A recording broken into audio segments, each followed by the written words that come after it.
welcome to the 2024 F1 Sim Racing World Championship and welcome to race afternoon.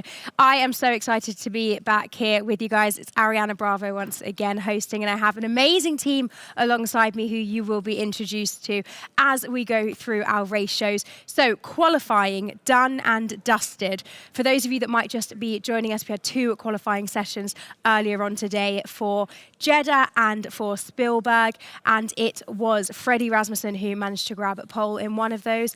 And then that also updates the standings as well, guys. For those of you that may not remember, the standings are affected by pole position because you get a point for pole now. So let's have a little look at how the standings now are after this, starting with our drivers' standings. Thomas Ronhaar still at the top of the standings with 27 points. We have Jarno Opmeer, Nicholas Longe, Freddie Rasmussen, Barry Burmond, Danny Bresnay, Jed Norgrove, Ishmael Farsi, Alfie Butcher and Josh Edo making up the top 10. And as we continue down, we make our way down the drivers' standings. Wilson Hughes, P11.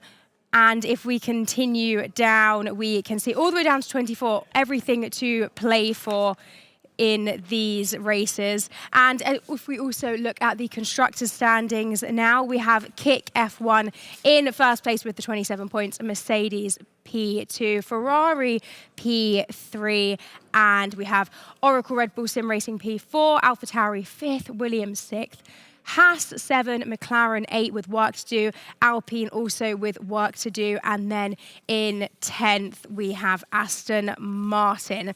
Now, as I said, qualifying is done and dusted. Freddie Rasmussen grabbing pole in Jeddah and Thomas Ronhaar in Spielberg. But for now, let's introduce you to another member of our team. Claire Cottingham is ready to go with an interview. Claire, who have you found? Well, I've come alongside to Ferrari. Wonderful to see you. Could you just introduce yourself to anybody that doesn't know you? Yeah, my name is Tiziana. I'm the Scuderia Ferrari Sports Team Manager. You say it so much better than I could. Even no, I can't do it with the accent. Scuderia. I can do it. Look, we want to talk about your team. Obviously, we spoke to Barry earlier. He has picked up 2 second places in qualifying. He was happy about it. But he wanted pole position, didn't he? Yeah, of course, I can understand it was just for 5 milliseconds, but I mean, the race is now, so let's be confident and we will see what's going on. Now, I want to know about your history within esports and with Ferrari as well. What got you into the whole sim racing world?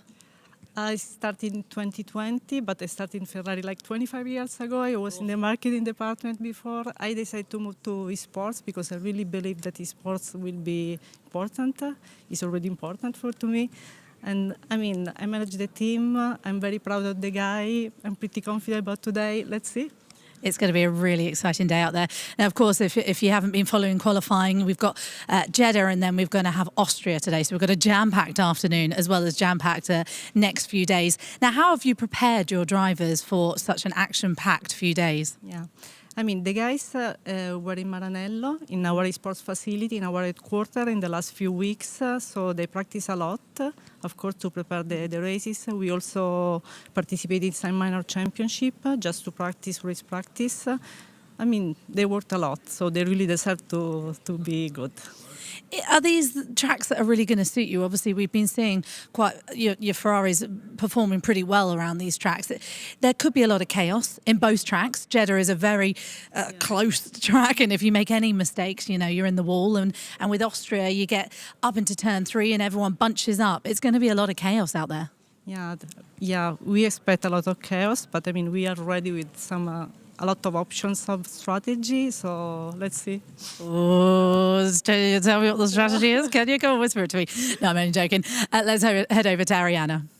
Thank you very much. I've made my way down to the Red Bull Sims, and as you can see, I am joined now by Andre Kunzman, who is the Chief Performance Engineer at Red Bull Sim Racing. How are you feeling? You got one of your drivers on pole position. That must feel pretty good. It's a good start for the day. It's a good start for those 3 upcoming days. So yeah, happy with that, obviously. But the points come from the race, so that's what matters. I know there's going to be a lot of pressure from behind, but we're going to play it safe. We're going to think about the championship, and we'll not go into some over-aggressive strategies or maneuvers. So that's the plan really. We've heard lots of talk of chaos, especially in terms of Jeddah, a circuit that is so punishing if mistakes are made. So completely understandable why you're thinking of the bigger game here. Yeah. But of course, it is all to play for. If we turn our attention to Spielberg, how are you feeling about that? Not lining up on pole, but still plenty to play for. We have also Josh on P5, so I think there's a good opportunity that we can work together. I think it's, at least for Fred, he'll have protection from our second car. So again, we're looking ahead, of course. P3 is a good start, but ideally if we can make up a position or two. But once again, if you finish top 5 all the races, then that's something we are happy with. Of course, we want to win, but ultimately it's not about individual race wins or individual results. It's about bringing it all together for the whole championship. So that's what we're after. That's what we are here for. Yeah, and of course, there's so many races in Event 2. We've got multiple races across these 3 days, so plenty of opportunity to make up points. Just a word on how this format is working for the drivers. So full on having the 2 qualifyings back-to-back and then switching to the races back-to-back in the afternoon. What is it like for them? How has it been? I mean, the whole preparation is obviously quite a bit different than in the previous years, quite a bit different than any other events. You have 6 tracks, obviously 6 times quali, 6 times race, so all in 3 days. So the preparation is, I think it's all about compromise. It's all about finding the pace and ultimate performance without actually over-committing for one specific scenario, one specific condition, one specific track. It's more about being consistent on all the tracks. It's all about really trying to maximize the consistency rather than the ultimate pace. And that's what we tried to do in past weeks. So yeah, let's see how it goes for us. Well, definitely going well so far. Both drivers starting in strong positions for both races. Good luck. We look forward to seeing how you go. And now let's hear a little bit from Barry and Nicholas. Jeddah Corniche circuit, it is going to be for the first time ever here on the F1 sim racing calendar. So I tell you what, a big question mark, a big mystery around this track. I, for one, am really excited to see how this qualifying session is going to go.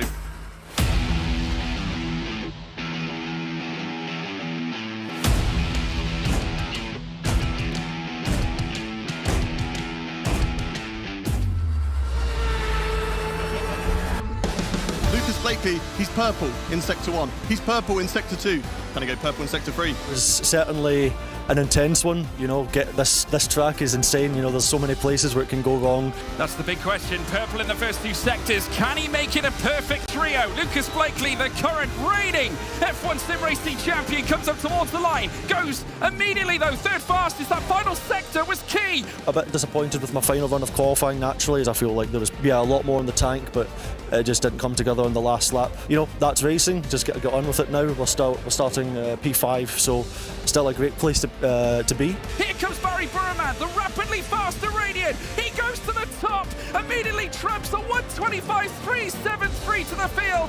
Freddie Rasmussen back again to the front, retaliates in perfect style as Fassi goes 4th fastest. Yeah, like I said, this might be where he kind of shows the best of himself. We're in a LAN event. There's a very hectic schedule. Consistency is going to be key, and he is one of the most consistent drivers that we have. The last sector was a big one, I even lost compared to my used tires, but still I'm happy. I would be happier if I would get P1, of course, but yeah, GG's to Freddy. His lap was really good as well, and I'm just looking forward to do race, because in this track P1, P2, P3 all will be all will be the same. Jeddah is a really hard track to nail. Everyone was quite far off in quali, but I guess I was the closest to our personal best. Well, I've head down to Haas, and alongside me is Robert Timbus. You're the engineer here for the Haas team. It's been a bit of an up and down qualifying for you guys. Let's talk about Alfie first. How pleased are you with such an inexperienced driver showing such speed? Yeah, we are really happy with P3, with Alfie. To be honest, P1, the pole position was also possible. We were so close, 200s. Yeah, we are really happy, and with a decent race, we expect that we can finish on the podium, of course. With Ulas, it was also really close, the Q2. We just missed by 8 thousandths, if I remember correctly. But with a nice recovery, we can finish in points, I hope, at least. We will do our best. We had a nice preparation. The drivers were working really, really hard, so I expect a nice race. We go Jeddah first. A fast, a furious track. It could be chaos here and there. Is it a track that's going to suit either of your drivers, or is that one that maybe you're a little bit concerned about going into it? Yeah, we have the confidence in Jeddah. Both drivers likes Jeddah, so as I said, we hope in a decent race with both drivers, and if we have a decent race, we will finish on podium with Alfie, and we come back into the points with Ulas. That's what we hope, at least. And it's so important to mention that Alfie is only 16 years old. His dad's here as well, cheering him on from the sidelines. He really is an up-and-coming talent here in F1 sim racing. He's just amazing, but we saw that on the Challenger Series as well. And yeah, right after the quali, after Jeddah, I told him that he's not a human. So let's see. We will see, Annie. Well, we've got some really exciting racing coming up. Of course, we're going to go to Austria very shortly. But first up, we're going to go to the streets of Saudi Arabia. Let's head over to Jeddah, shall we? Because all these guys are waiting to go racing.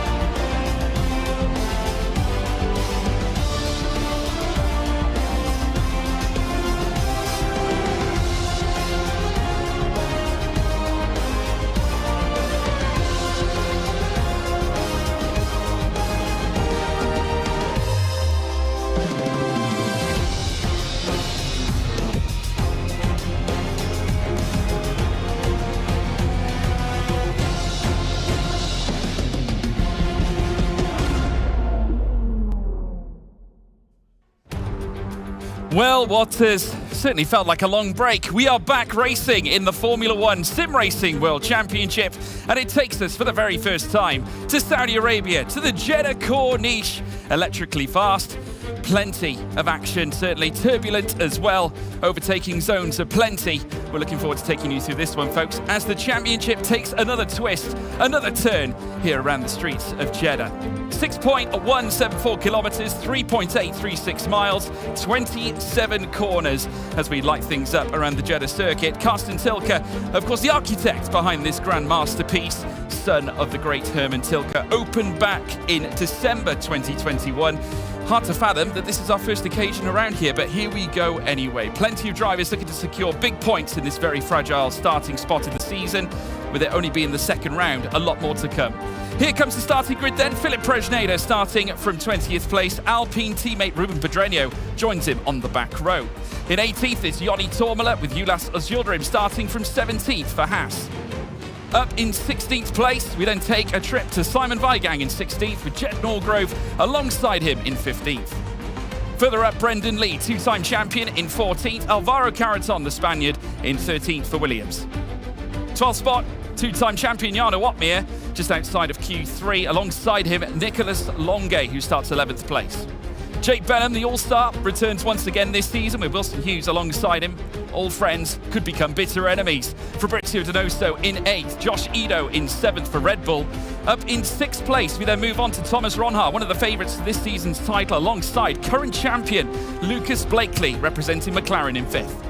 Ishmael Fassi with Williams in 4th. Alfie Butcher laying down the carving knife from 3rd spot on the grid. What a debut start he has had this season, with Barry Burman in 2nd. But it's the Great Dane, Freddie Rasmussen, who starts from pole position here at Saudi Arabia.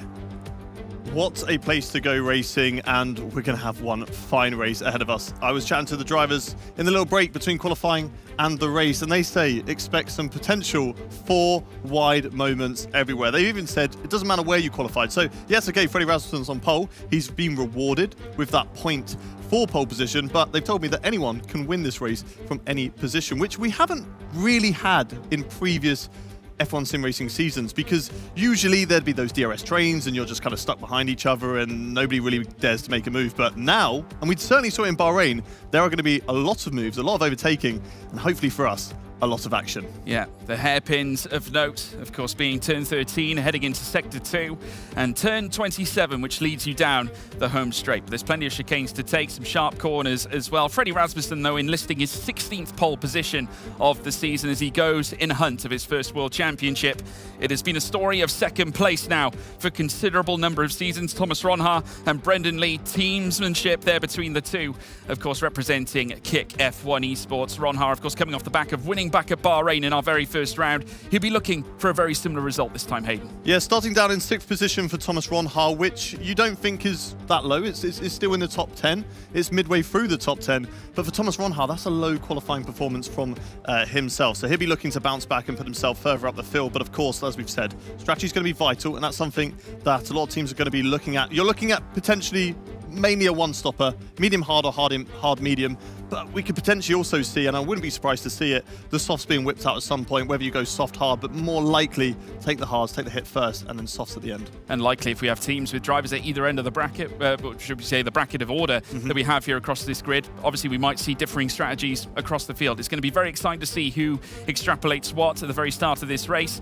Of course, Alpine with a lot of work to do. We've got eyes on Philip Prejnader, as well as his teammate Ruben Pedreño, also a debutant this campaign. And Alpine will be hoping that they can get at least the race off to an ideal start. I know that the team have been working hard back at Enstone as they look to try and deliver yet another big result. But in terms of conditions, like cloud across the skies right now, so nothing to be majorly concerned about. The track temperature currently sits at a very moderate 28 degrees, very low humidity, a very warm place to go, obviously, here at Jeddah, certainly around the Corniche. No fears of rain around Saudi Arabia, thank goodness. But here, nonetheless, the likes of Alvaro Carreton, Ismail Fassi, what could he potentially do here as we look to get set for round 2 this campaign? For those of you who don't know, though, your commentator here, George Morgan, alongside me, Hayden Gullis, and we'll be taking you through tonight's racing action. There's the Mercedes pairing of Jarno Opmeer. Major surprises to see perhaps him outside the top 10, but we know what he can do in terms of a race strategy, Hayden. Yeah, and this circuit's going to bode well for him because overtaking is going to be a plenty, and I think he can certainly move himself up the grid.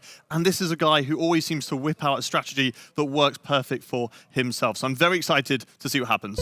Yeah, as am I, as now we see the lights light up here at Jeddah. All 5 lights are lit, and it's pedal to the metal. And it is go, go, go, go, go. Freddie Rasmussen gets away well. Barry Burman in second place. The whole 10th of a second still divides them through turn 1. As we now see them, Fassi, Blakely, wheel to wheel on the escape from turn 3. Through turn 4 they go. Fassi has his number. Inside line through towards turn 5 as well. As they still run wheel to wheel through the slalom, through the S's. It's Rasmussen who leads. Burman second. Butcher in third place. Fassi ran wide there. Yeah, certainly Fassi ran wide in that little battle with Lucas Blakely, and it still goes on. 800ths of a second separate them, but here comes Lucas Blakely on the attack of Fassi as they go down in towards this banked hairpin. Lucas Blakely looks to have got the manoeuvre done, and he closes the door, and Fassi, that puts himself up in a P4, but here comes Thomas Ronhaar, now attacking the Williams, has to back off into that corner, and what a fantastic start. Everyone very well behaved, nobody losing their front wings, that it looks like at the moment, but a lot of mixed strategies, and we're going to be getting some very exciting racing. Yeah, some of the drivers not wasting any time whatsoever, though. Fassi, look at him, differing strategy from Blakely and Ronhaar, opting for that medium tyre for this initial stint. Ronhaar can't afford to stay behind him here, needs to try and break away from the Williams in front. As now they burst through, in comes Thomas Ronhaar and stakes it up the inside, manages to pass Fassi, takes P5. Yeah, Thomas Ronhaar, as you alluded to, on the soft tyres, so needs to get a move on, needs to get past those medium runners, and he has done. Now it's just soft runners at the top. And look at the gap that has formed since that battle between Lucas Blakely and Fassi. That's allowed the front runners to run away, and now they need to kind of work together as a trio to get that gap, and there's to get that gap away from the rest of the field to really benefit themselves later on in the race. We're watching now Alfie Butcher right up, tucked behind that Ferrari of Barry Borman. He can probably smell a lot of exhaust fumes right now. Yeah, looking further back as well, if we look at Josh Edo in 9th and also Nicholas Longay in 10th, both donning the hard compounded tyre. Jake Benham also utilising that same strategy. Jarno Opmeer also adopting the hard compounded tyre. So interesting ideas, certainly projected by Mercedes at the very start here. They're going to go long on the initial strategy, try and pull off somewhat of an overcut through the course of this race, but we know that the hard is a decent race tyres around me. Right on board here with Jed Norgrove. Yeah, certainly, as Jake Benham was just ahead of him. Jake Benham falling down the order just ever so slightly, qualified in P10 around here, so has dropped down into P11, but is on those harder tyres. So they're obviously, as you said, going a lot longer in this race to really benefit those soft tyres at the end. When they've got less fuel, they're going to be a lot faster. It's going to be interesting to see what the medium runners do, because they're kind of sitting on the fence at the moment and trying to sort of see what their strategy is going to dictate later on. Yeah, still Butcher trying to close up to Barry Burremand, just giving him a few reminders here as the Haas now draws closer and closer. Rasmussen still controlling the pace out the front. The Iranian though behind him. We have seen Burremand and Rasmussen basically nose to tail near enough right through from the start. We saw in qualifying as well as they palmed off battles between the pair. The fastest lap taken by Lucas Blakely. DRS of course opens up here on lap 3 as they now peel in towards turn 1 and through turn 2. Still Rasmussen, the Danish sensation, leading the charge for Red Bull Racing. Further back we have Barry Burremand for Ferrari. Then further back then, even so, Alfie Butcher has been stellar ever since arriving on the scene in F1 sim racing in terms of its World Championship. We look back at what he's done at Challengers, it was sensational. He dominated that series and now he's looking to do exactly the same here. Potential for an outstanding result is certainly looking positive as now we see Ronhaar just breaking out of the aero. A little bit of cooling perhaps, Hayden. Yeah, certainly not looking for a move into that corner. There's no need to risk it and send your nose up the inside because it's just going to result in front wing damage. Lucas Blakely would just close that door and it's game over. So you're running so close behind everybody that that engine's just going to be overheating. And the higher those temperatures get, the less top-end speed you're going to be getting in the car. So you want to tuck out of the slipstream, cool the engine, and make sure the car is all feeling okay. But I want to say, really good couple of laps there from Lucas Blakely. I noted about the gap between the top 3 and the rest of them after that battle. Lucas must have burned a bit of battery, get back into right up behind Alfie Butcher, and now he can start saving his battery once again for later on when he needs it. Yeah, Josh Edo trying to stay in tune with Wilson Hughes as well. He'll be hoping to stay within DRS to try and ensure the strategy works out on the hards. That is imperative. Of course, all drivers currently still sat within DRS, so it's still working out for them right now, but it's a long way to go. Lucas Blakely now fanning out for the back of Alfie Butcher. Of course, they're breaking up further up as well. You just saw Barry Burremand just breaking out of the slipstream or breaking out of the aero from in front. That being Rasmussen in trying to avoid, obviously, the car, like you said, overheating, but still, like I said, early stages, we've yet to see the strategies unfurl, but it's as you would expect. Soft tyres dominating out to the front, with Ismail Fassi actually splitting the difference in P6. Someone whose race has not got off to a good start, Joni Tormela down at the back of the field, 31 seconds off the back of the Aston Martin of Simon Weigang. We'll have to see and find out whether he's been caught up in some sort of incident so far in this race. But unfortunately there for Joni Tormela, it's so difficult to come back after an early incident, being so far off the pace that it seems like potentially their race is done. So we're still watching this battle, or this, not really a battle, just train at the moment. Everybody's being well behaved. They're kind of waiting for potentially later on in the race. But it is interesting that the soft tyres aren't running away as much as they have been, as here's a replay of what happened at the start. Yeah, let's take a look at it now. A great getaway from Freddie Rasmussen, left no stone unturned. He already built quite a gap, even prior to hitting turn 1. Of course, was not really perturbed by Barry. It was Alfie Butcher who was under pressure. Ismail Fassi straight in on the attack against as well Lucas Blakely. Yeah, certainly. And then this battle was brilliant to watch through the first sector. It's difficult. It's usually just a single line through here, but you can go wheel to wheel. You're just going to lose so much time, and that's, of course, what we saw. And Fassi, unfortunately, got out on the curb a little bit, and that cost him the run out of the corner into the hairpin and allowed Lucas Blakely to go for the overtake. But he has stayed within the train. He's on the medium tyres, remember, so it's going to... I don't know whether he can get those mediums to a stage where he can take on softs later on. We'll have to wait and see whether that is a possibility. But for now, he's keeping in that train on worse tyres. So it'd just be interesting to see what he can do later on in this race. Or once the guys who are running on the softs, their tyres get to 25%, that's when the drop-off is. That's when they kind of utilise the best of their tyres, and the performance just kind of plateaus after that. So if Fassi is right in this train and has tyres that are less than 25%, which obviously he is going to have because he's on mediums compared to their softs, then he can potentially pick up a couple of overtakes and move back up the order. Yeah, and the longer he runs these mediums, the better for him. It opens up more strategy options. You know, you could go for a Hail Mary strat. We were discussing this, of course, coming into the weekend. We love a Hail Mary strat. I don't mind a Hail Mary. Yeah, there's a few of them on it with the hards to the softs. I can only assume they're going hards to softs. You would expect so, I think, based on what we've already seen. Obviously, Rasmussen, with different ideas on his mind, opening up his account on the soft tyres. A move here being made as well as Ronhaar goes on the attack of Fassi. Just a little look up the inside. We did, of course, see the timing tower just perk up a little bit there, but at this point, Ronhaar just hovering all over the back of the Williams. Will know all about Ismail Fassi and how much of a talent he truly is. Both these drivers coming from similar stories to a degree. Obviously, Ronhaar coming in last season, fresh-faced, but still winning races nonetheless. We're seeing some impetus from Fassi, similar ideas, but what I do admire about Fassi is his knowledge and his ability to go for that alternate strat. As now we see them make their way down through towards turn 1, more cars fanning out. We've got more movement further back as well as they come in towards turns 1 and turns 2. Nothing coming out of turn 2 in towards turn 3. We are as we cruise on through lap 6. Yeah, it's so funny to watch them all down the start-finish straight, because if you're just watching and you've never watched F1 sim racing before, then you're just looking, oh my god, they're all going wheel to wheel, they're going to be fighting down into turn 1, and then right just before the braking zone, get back into single file, and it's business as usual. Ismail Fassi having a really good performance though on those medium tyres. Have we already reached that drop-off phase for the softs, and is he going to start to go on the attack of Lucas Blakely?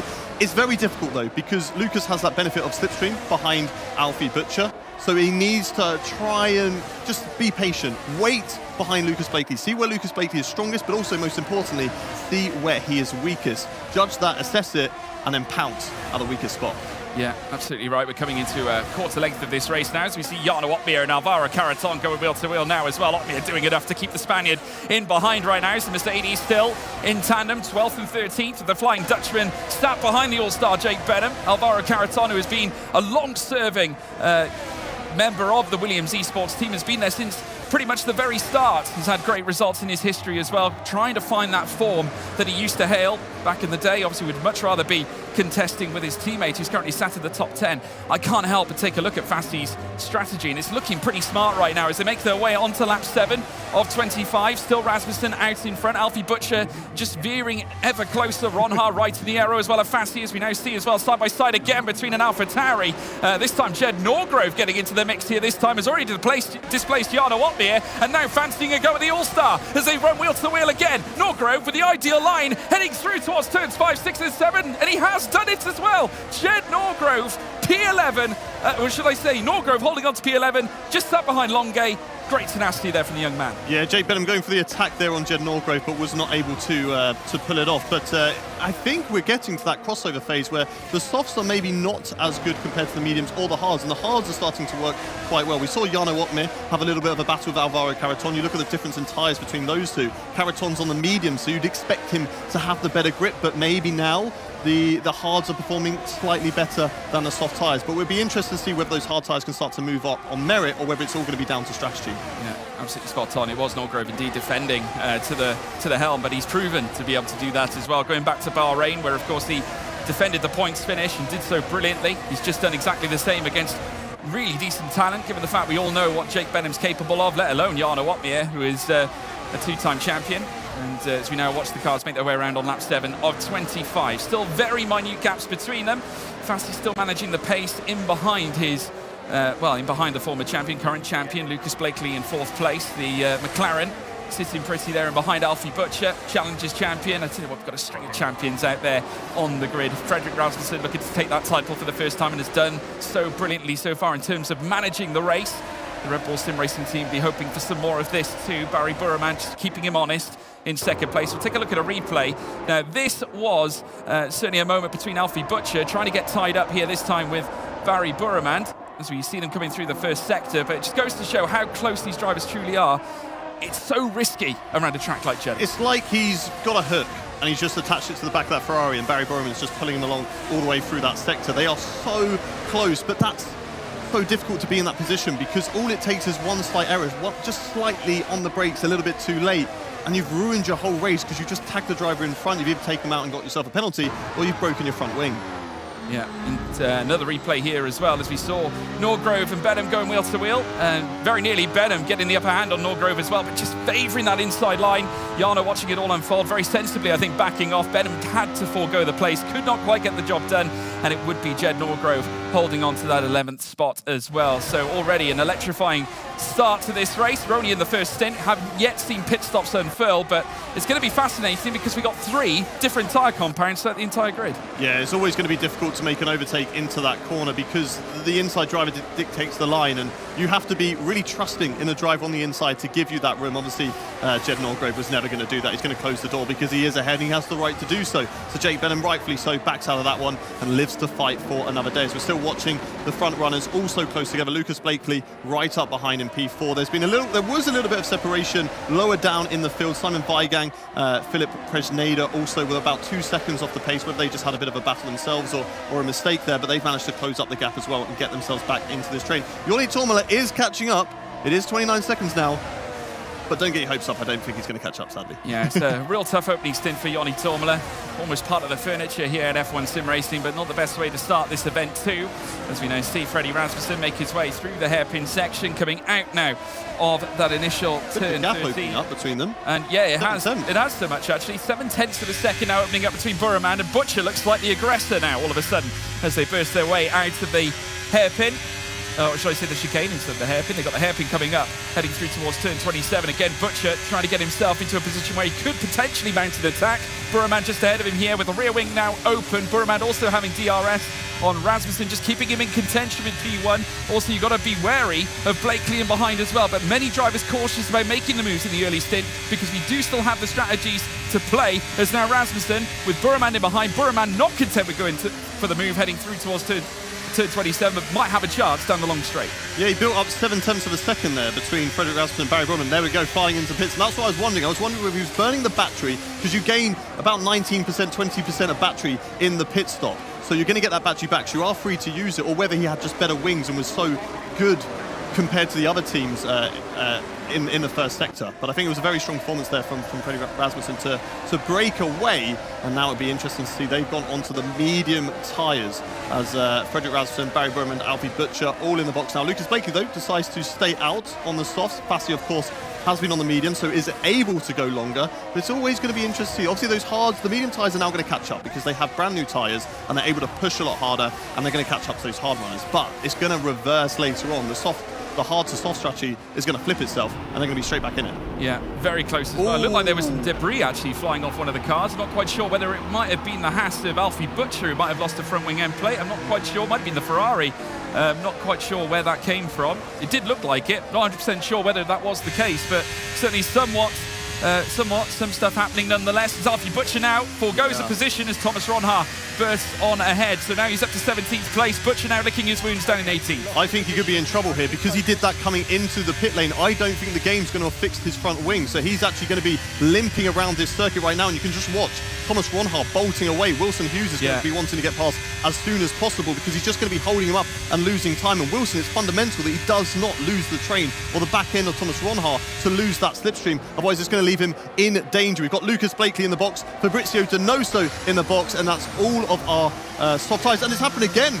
It's happened again. Fabrizio Donoso's just done exactly the same thing. Yeah, it looks like Donoso might have suffered the same fate as Alfie Butcher there in that case. And unfortunately, Butcher sustaining the damage that he did has now put him right up against the pressures of Wilson Hughes, as well as many others. Hughes now diverting to the inside, heading through towards turn 1. Butcher being displaced. The Haas dropping back as now the McLaren goes on the attack. Also on the attack as well as the Ferrari ahead, as we see Barry Burman ahead of Thomas Ronhaar as well, who's currently situated ahead of Wilson Hughes, who's just had Butcher heading in towards turn 1. Yeah, I just want to correct myself. Looking at those end plates, it look like they're actually all intact there. As you can see, he's going through turn 4 now. So I think he's got away with that. They have fixed the front wing, or it's just very, very minor damage. Yeah, and at the end of the day as well, it will cost him still some time. You just see Lucas Blakely pushing him around the first sector. Truly baffling scenes. We've also got to talk about Fassi, because this is where he puts the burners on, right? He's got to try and pull off an overcut in order to make the strategy work. Yes, certainly. He's the front runner now of the mediums,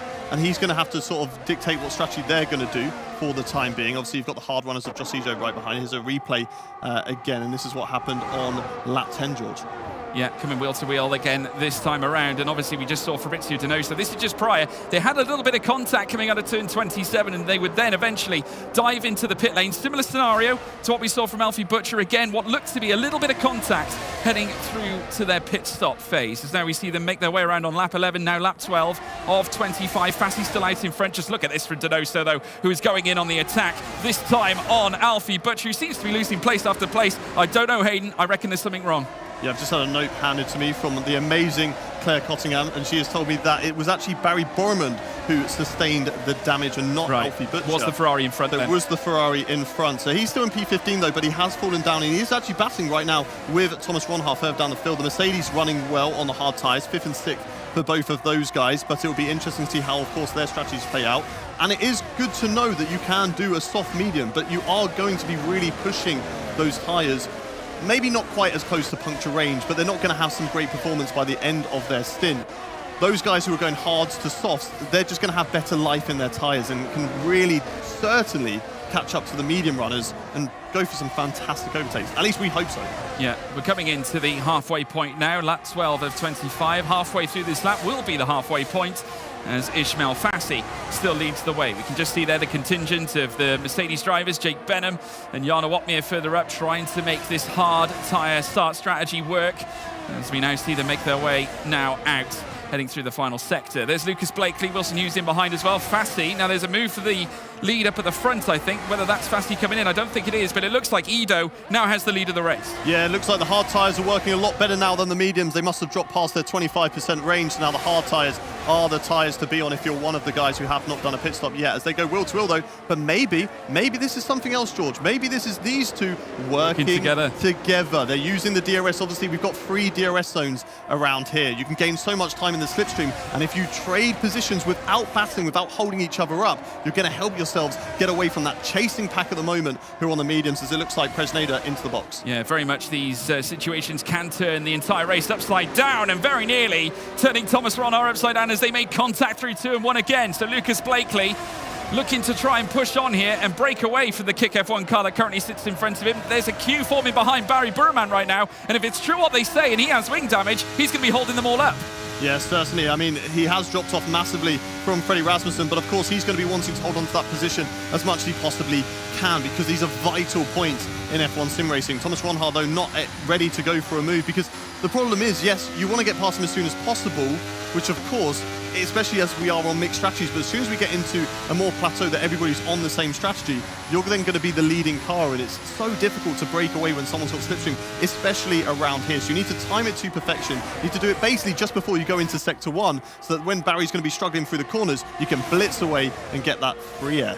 Yeah, Ismail Fassi now falling behind Nicolas Longuet, as we now see a collective of, or a gaggle of cars making their way through that final sector. Josh Ido now at the head of the field, Longuet taking second place. It's the Red Bull out in front, as we now see Longuet now boxing into the pits. And we also see Benham coming in as well. So the hard tyres now starting to make changes, as we're now seeing some swapping there between Thomas Ronhaar and Lucas Blakely, who immediately diverts down the inside. There's still a switchback, just could not quite find it. And enter Barry Burman as well. So we're going to see a 3-car scrap now with DRS applied. Ronhaar without it. Enter Burman, who goes around the outside, heading through towards turn 1. Blakely, though, with enough in his locker to defend the place and keeps Burman, his former teammate from last season, in behind. Ronhaar did exactly what he said he shouldn't be doing, not overtake into that corner, because you're just giving the DRS to the guy behind you and just saying, well, that was nice to go side by side, shall we do it again? And they did. And unfortunately there for Thomas Ronhaar, he's just lost the position against Barry Bowman, and he's stuck in this section. And look at Lucas Blakely doing exactly what he said. Blitz away in sector 1, and now you are free. Thomas Ronhaar needs to be patient, but I understand, it's very difficult when you've got another driver right up behind you that is ready to attack. He's going wheel to wheel right now. Can he pull it off into this tricky chicane? Of course, it's a very difficult overtaking opportunity here, and rightfully so, he backs out of it. But Freddie Rasmussen running away at the moment, has about a 4-second gap over Lucas Blakely so far in this race. He was obviously the net race leader, and he should retain that once we go back, as Ronhaar now goes for the overtake into this tight, twisty chicane. But could we potentially see Borman back on him?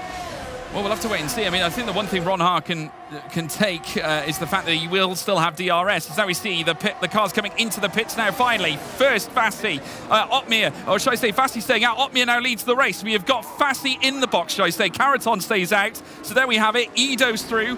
Jed Norgrove as well in the pits, as well as Ulas Ozildarim, Simon Weigang as well. Boxing 2 is now Rasmussen. Looks to try and take his place now third in the timing tower, and almost certainly will retake the race lead. As now we see them coming down in towards turn 1 again. Wilson Hughes with Barry in behind. Denoso now on the attack as well, as we see them go wheel to wheel. Coming out of turn 2 this time, the Aston Martin looking to favour the inside, as now Burman tries to separate himself away, and unfortunately this led to Denoso moving up into 7th. Barry Burman is doing everyone who is on this alternate strategy an absolute solid right now. Even, notably, his teammate who only boxed 1 lap ago. Maybe it's something very similar to what we saw in real life with Kevin Magnussen holding up the rest of the field to help out Nico Hulkenberg to get himself into the points. Obviously, Nicolas Longe is going to have to do a little bit of work, but he qualified outside the top 10. He's P10 at the moment. He's going to have much better tyres than those guys in front of him. So he's going to be able to use those, certainly now, but definitely, you know, at the end of this race, he's going to have better tyres. But those guys on the softs, watch out for them, because they are right on the back of this train and they are absolutely flying. Well, depending on what happens here now, Jarno Opmeer could yet see himself in the top 10 coming out of the pit lane. Obviously, with all the battling that's happened further down, we've of course seen Barry Burman holding up the train of cars. Definitely does seem to be something wrong with him here, with Denoso now on the tail of Wilson Hughes. I must say, Denoso's impressed me so far from what we saw in qualifying. Almost vintage Denoso Delgado as he now looks around the outside. Jarno Opmeer now boxes, as does Karaton. So Freddie Rasmussen should retake the lead of the race as they now head through the final corner at turn 27 to begin very shortly their new lap now. Karaton coming out of the pit lane shortly. Rasmussen does indeed retake the lead, and now they will be as they were, with Blakely now up into 2nd, Ronhaar in 3rd, Hughes in 4th place. Now where does Otmir come out? He has got fresh medium tyres, so he will get those to the end, no problem at all. It's interesting to note though, Karaton has gone for softs. Yeah, I'm surprised that Jarno Opmeer also didn't go for the soft tyres, but maybe they just feel like the softs are going to degrade too much by the end of the race and it's not going to be beneficial. They're not going to be able to maximise those. So onto the mediums, but onto the attack as well, as Fassi and Brendan Lee get past Borman there, move themselves up position. Barry Borman just dropping through the pack, so I don't know if he's had some sort of bigger issue there or running wide.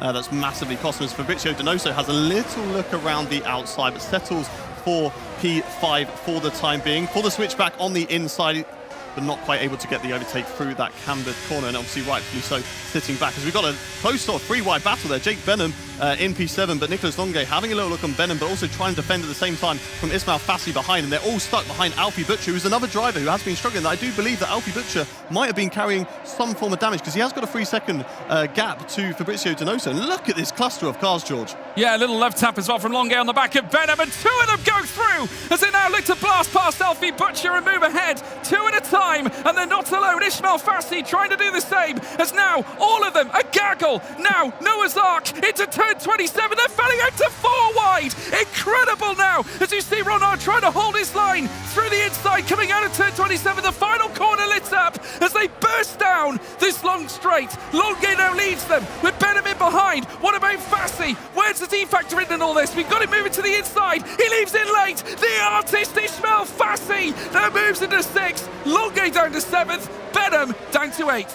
Wow, unbelievable. What an overtake there from Nicolas Longe to get it through that tight, twisty chicane, flat out, full commitment, and then Fassi on those soft tyres coming through the ranks, doing exactly what he needed to do. Up into P6, but now he's got to close up that gap. It's a 2.4 second gap. Obviously, you can utilise those tyres, that benefit of pitting later on and having that advantage of much better rubber. But 2.4 seconds is a bit of a gap, but also needs to look out for Longe behind and make sure they don't overtake each other. And let's watch this replay back once again. Look out for Longe on the inside, full commitment, and never mind, we're going to go back racing once again. We might look at that replay later on as we have a little look at Alvaro Karaton on our screens right now. Alvaro on the soft tyres as well. We'll be looking to do something similar that Fassi has been doing, but now it's all about those guys catching up. Jarno Opmeer, yes, okay, a little bit further down the field than we would have expected him to be, but he has got much fresher rubber and can really push this race now. Yeah, and the one thing that's obviously on Rasmussen's side right now is that he has got a 3.4 second advantage at the front. He is home and clear.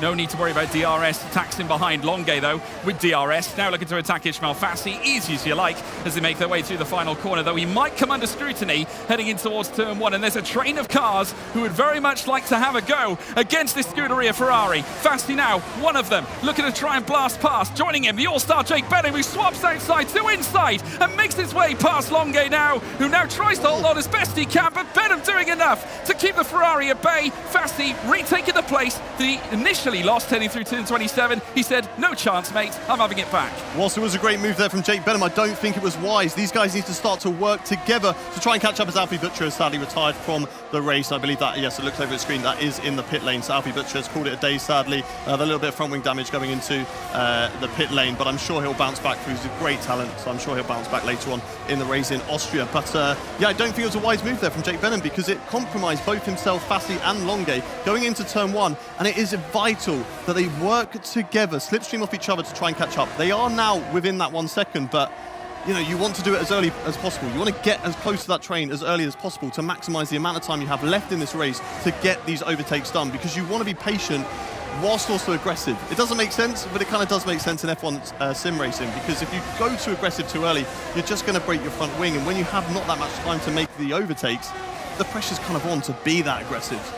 Yeah, it does make you wonder whether Jarno might be questioning his decision to go on to mediums at this point. Josh Ido moves up to 10th. Fabrizio Donoso also on the attack of Wilson Hughes once again. These two have been going at it for quite some time now. Further up, Ronhaar as well, tucked in behind Lucas Blakely. Current reigning champion against potential champion this season. Of course, winning the race last time at Bahrain. Now looking to try and stamp his authority here into turn 1 at Jeddah. I think more so defensive-minded against Blakely's teammate Wilson Hughes in behind him. Donoso, though, waiting to pick up whatever crumbs he can get. This has been a great performance from Fabrizio Donoso, the Chilean, who has been also in amongst F1 sim racing for such a long time. I harked back earlier to his performance at 2017's finale, where he took Brendan Lee all the way and very nearly came out on top as well. It was misfortune that phased him on that occasion, but he stands to get good points this time around. Rasmussen, though, still comfortable. 3.5 seconds. Fassi still trying to close up as he goes wheel to wheel with Donoso. Further back as well. That's a daring move there from the Williams as he looks to try and challenge. Johnny Tormela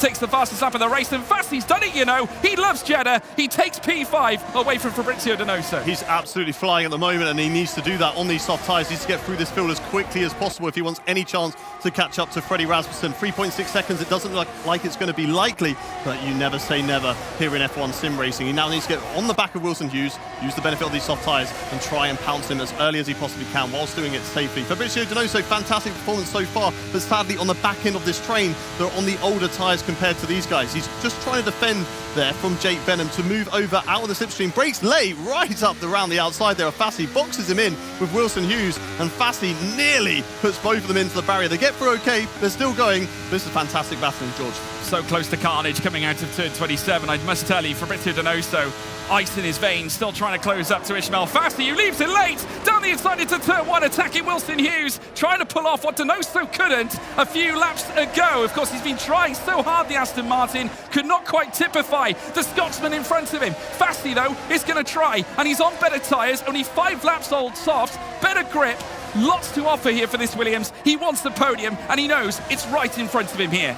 Definitely worth going for the move there, but needs to be careful. Needs to make sure he's 100% confident he's going to get it done, just like he is right now. He's using that grip, he's using that advantage on the inside of the bank corner, and he can really throw it in there. And he's moved himself up into P4. Great move there from Fassi. I think he's made a few overtakes into that corner now. It's one of his favourable ones. He loves Jeddah. I've seen many a move that Ismail Fassi has made around the Saudi Arabian circuit. The Corniche speaks. I tell you what, it's the canvas. That's why he's the artist. That he is absolutely stellar. Ismail Fassi in 4th, chasing after Lucas Blakely. The Scotsman still trying to hold on. Jarno Opmeer also looking to move up a few places. The top 10 on offing. But of course, we've still got 5 laps to go. He could get a little more here because there's a train of cars in front of the Flying Dutchman. He's a 2-time champion for a reason. We've alluded to his brilliant strategic calls in the past. I've harked back to Texas, where he pulled off probably one of the greatest performances of all time in F1 sim racing. Thomas Ronhaar still in 2nd. Blakely all over the rear of him. Fassi, though, might fancy his chances here. He has the better tyres. He has, of course, the DRS. He can utilise it into turn 1. Blakely, though, is going to be more of a threat to Ronhaar. Has a look down the inside, still not opting for the move. I do wonder whether Blakely's backing off here, waiting for the opportune moment for P2. Yeah, I mean, there's no point trying to overtake Thomas Ronhaar and really battle through the corners because Freddie Rasmussen's so far away, you're not going to catch up as Alvaro Caraton gets a 5-second time penalty for corner cutting. Further back, Fabrizio Donoso going wheel to wheel there with Nicolas Longuet. I said earlier, it's difficult to go side by side through there. You have to be really trusting with the driver on the inside. A little bit of bump on the outside, but it looks like they've both gotten away with that. Donoso having a fantastic race, still on the points at the moment, but does need to watch out for those drivers flying on fresher tyres. We've got Freddie Rasmussen, we've not really mentioned him too much, but he's flying in this race. As Nicolas Longuet has a look around the outside, can Donoso hold it on the inside of the corner? There's still wheel to wheel, and he's just about going to close the door there on the Ferrari. Relentlessly powering out of turn 13. They now have another slalom to take, the Aston Martin, now under pressure from Nicolas Longuet. Donoso, though, doing enough to hold on to P7. A top 10 would be very useful in terms of their championship ambitions this season. They had Lucas Blakely in that team not too long ago. We rejoin the battle between Blakely and Ronhaar further up. This is the battle for P2, as we now see Lucas trying to pull off at least something to try and garner a maximised podium finish. There you can see Ronhaar defending to the inside, trying to avert any possible overtake heading in towards the final corner. Blakely, I don't think necessarily concerned about turn 27. It's more the run down towards turn 1 if you're going to think about making a move, as we now see them. Still nose to tail, further back Fassi. You do have to wonder how long Fassi softs can go on for here, Hayden. Yeah, I feel like they're starting to die off pretty quickly right now, to be fair, as Brendan Lee's going wheel to wheel with, I believe that is the Red Bull of Josh Edo that's just ahead of him. Let's go down into the first corner. Brendan Lee now on the outside through turn 2. We get the inside line through turn 3, but Josh Edo might have...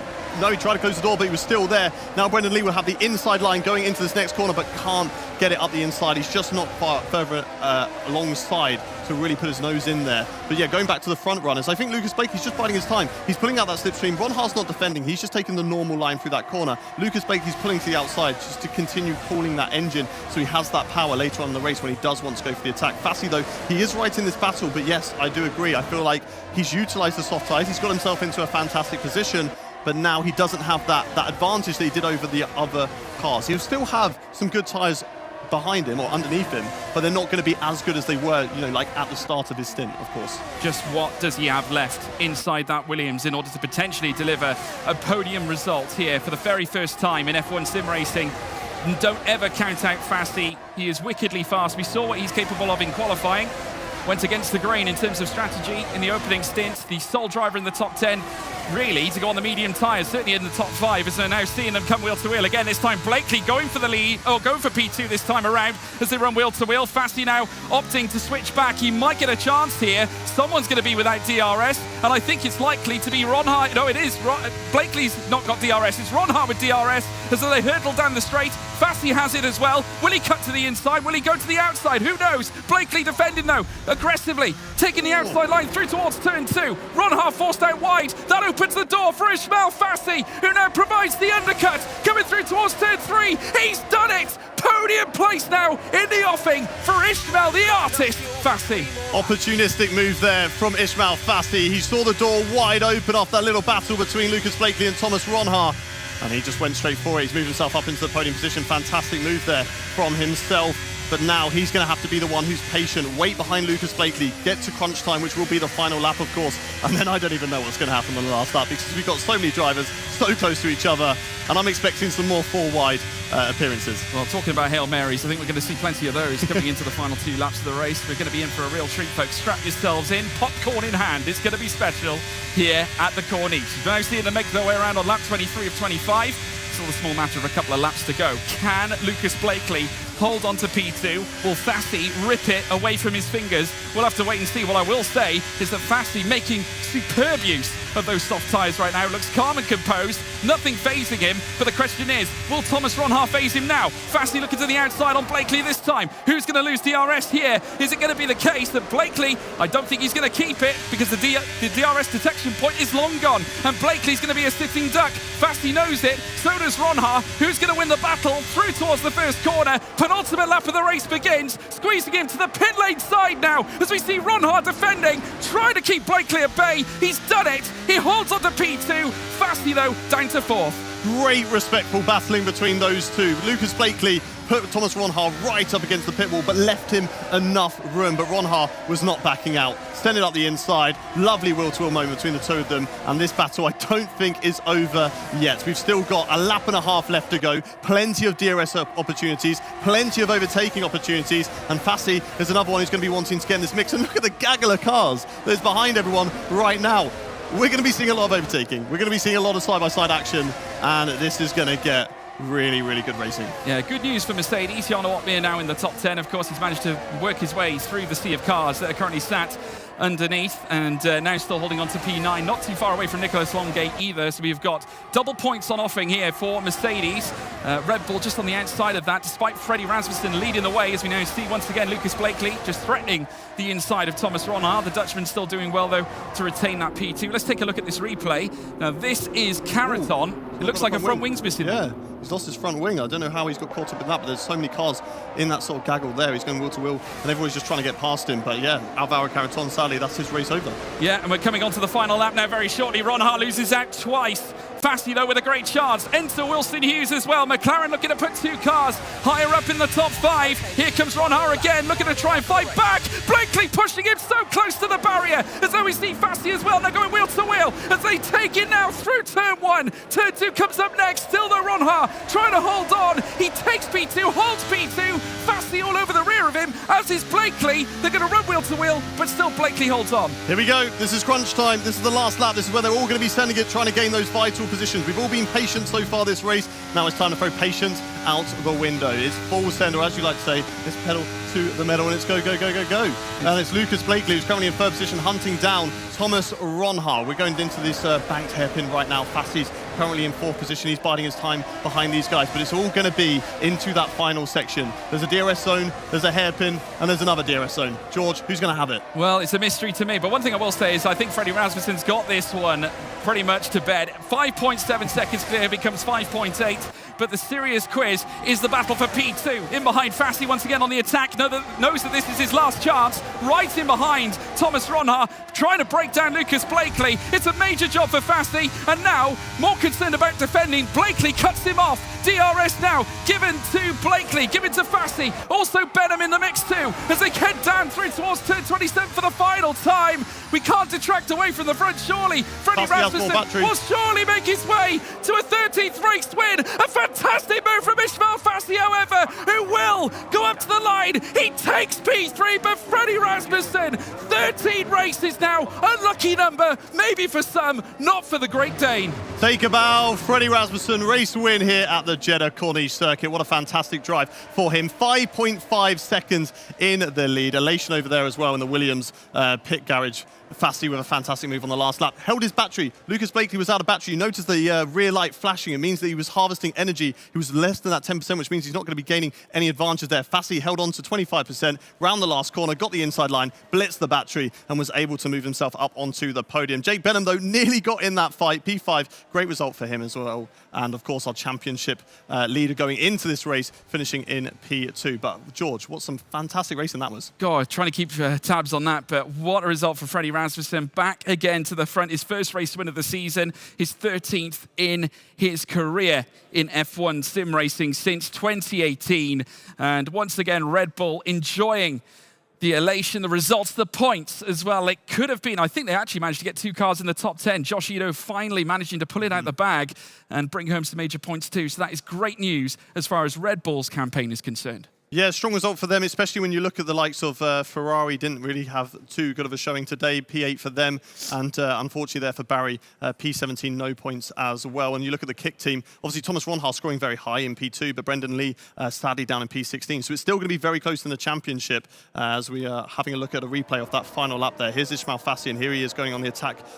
Sorry, this is actually after the race. No replay there. Sorry, my apologies. But yeah, up into P3 there for Ismail Fassi. A great result there. Further down, we were maybe hoping for something for Jed Norgrave. He had some really good battles with Jake Benham and Jarno Opmeer. But Jarno Opmeer, great recovery as well. P7 from P12. Fantastic. Wow. give you guys a second to catch your breath. That was quite something, wasn't it? So impressive. What a race down to the very last second. Huge congratulations, of course, to Freddie Rasmussen for taking victory here in Jeddah. And congratulations to Thomas Ronhaar and Ismail Farsi for completing the podium. Oh, that was good. That was something very, very special. Let's have a little look, shall we, again, at the race results. Guys, I'm going to ask you to go straight back into it. Talk us through it. Well, there we go, the classification. Freddie Rasmussen tops the race there with the race win, 25 points. No fastest lap to his name, so not the additional point there. But Thomas Ronhaar in second place. Fassi right up behind him, though, in P3, and a fantastic last lap manoeuvre to get past Lucas Blakely. The Mercedes had a very strong showing coming through the field. Jake Benham obviously qualifying in P10. Jana Wattmid down the order, I believe, in P12, so getting themselves into 5th and 6th. Wilson Hughes, a strong showing for him after the disappointment in Bahrain, George. Yeah, definitely a great comeback from Wilson Hughes. Important to note as well, Jake Benham taking the fastest lap. So yeah, more points going towards Mercedes. So that'll help big time. And Donoso managing to lay claim to one solitary point too, which will be important to their campaign. Further down, unfortunately, Alfie Butcher, what happened? Obviously, we saw how brilliant he was in qualifying. Things just slipped away through the course of the race. I can only fathom there must have been some impact during the pit stop. Yeah, it's so difficult when you're so close with each other. We saw it, they were nose to tail pretty much through most of the corners, and obviously they're going to be nose to tail into the pit lane. If you just judge it a little bit too late, and it's kind of like a concertina effect. The first person hits the brakes, the second person's caught out a little bit, the third person's then caught out, and we saw it for Barry Bromand and both Alfie Butcher, and sadly they just got caught out in a little bit of front wing damage, and sadly their race is over from that. Very disappointing for them indeed. Such a shame, but lots of reasons to celebrate for others. And I think it's time for us to find out our DHL Fastest Lap Award. Just waiting in my ear to... okay. Do you guys know who it is? I know who it is. I know who it is. I know who it is. Said it. Who? he gave spoilers away. I spoiled it. Oh, there's no fun. He took away your big moment. Spoilers. I'm sorry, That Ariana. was my moment. That was my moment. It is Jake Benham who nabs that DHL Fastest Lap Award. Congratulations to Jake. Very well done indeed. And now I think we have an interview. I'm just checking over much. We have an interview lined up and ready for you. Claire, take it away. Well, none other than the man at the moment. You didn't win the race, you didn't come second, but that move to take third place from Lucas Blakely was incredible. You just said to me you're shaking. Talk me through that one.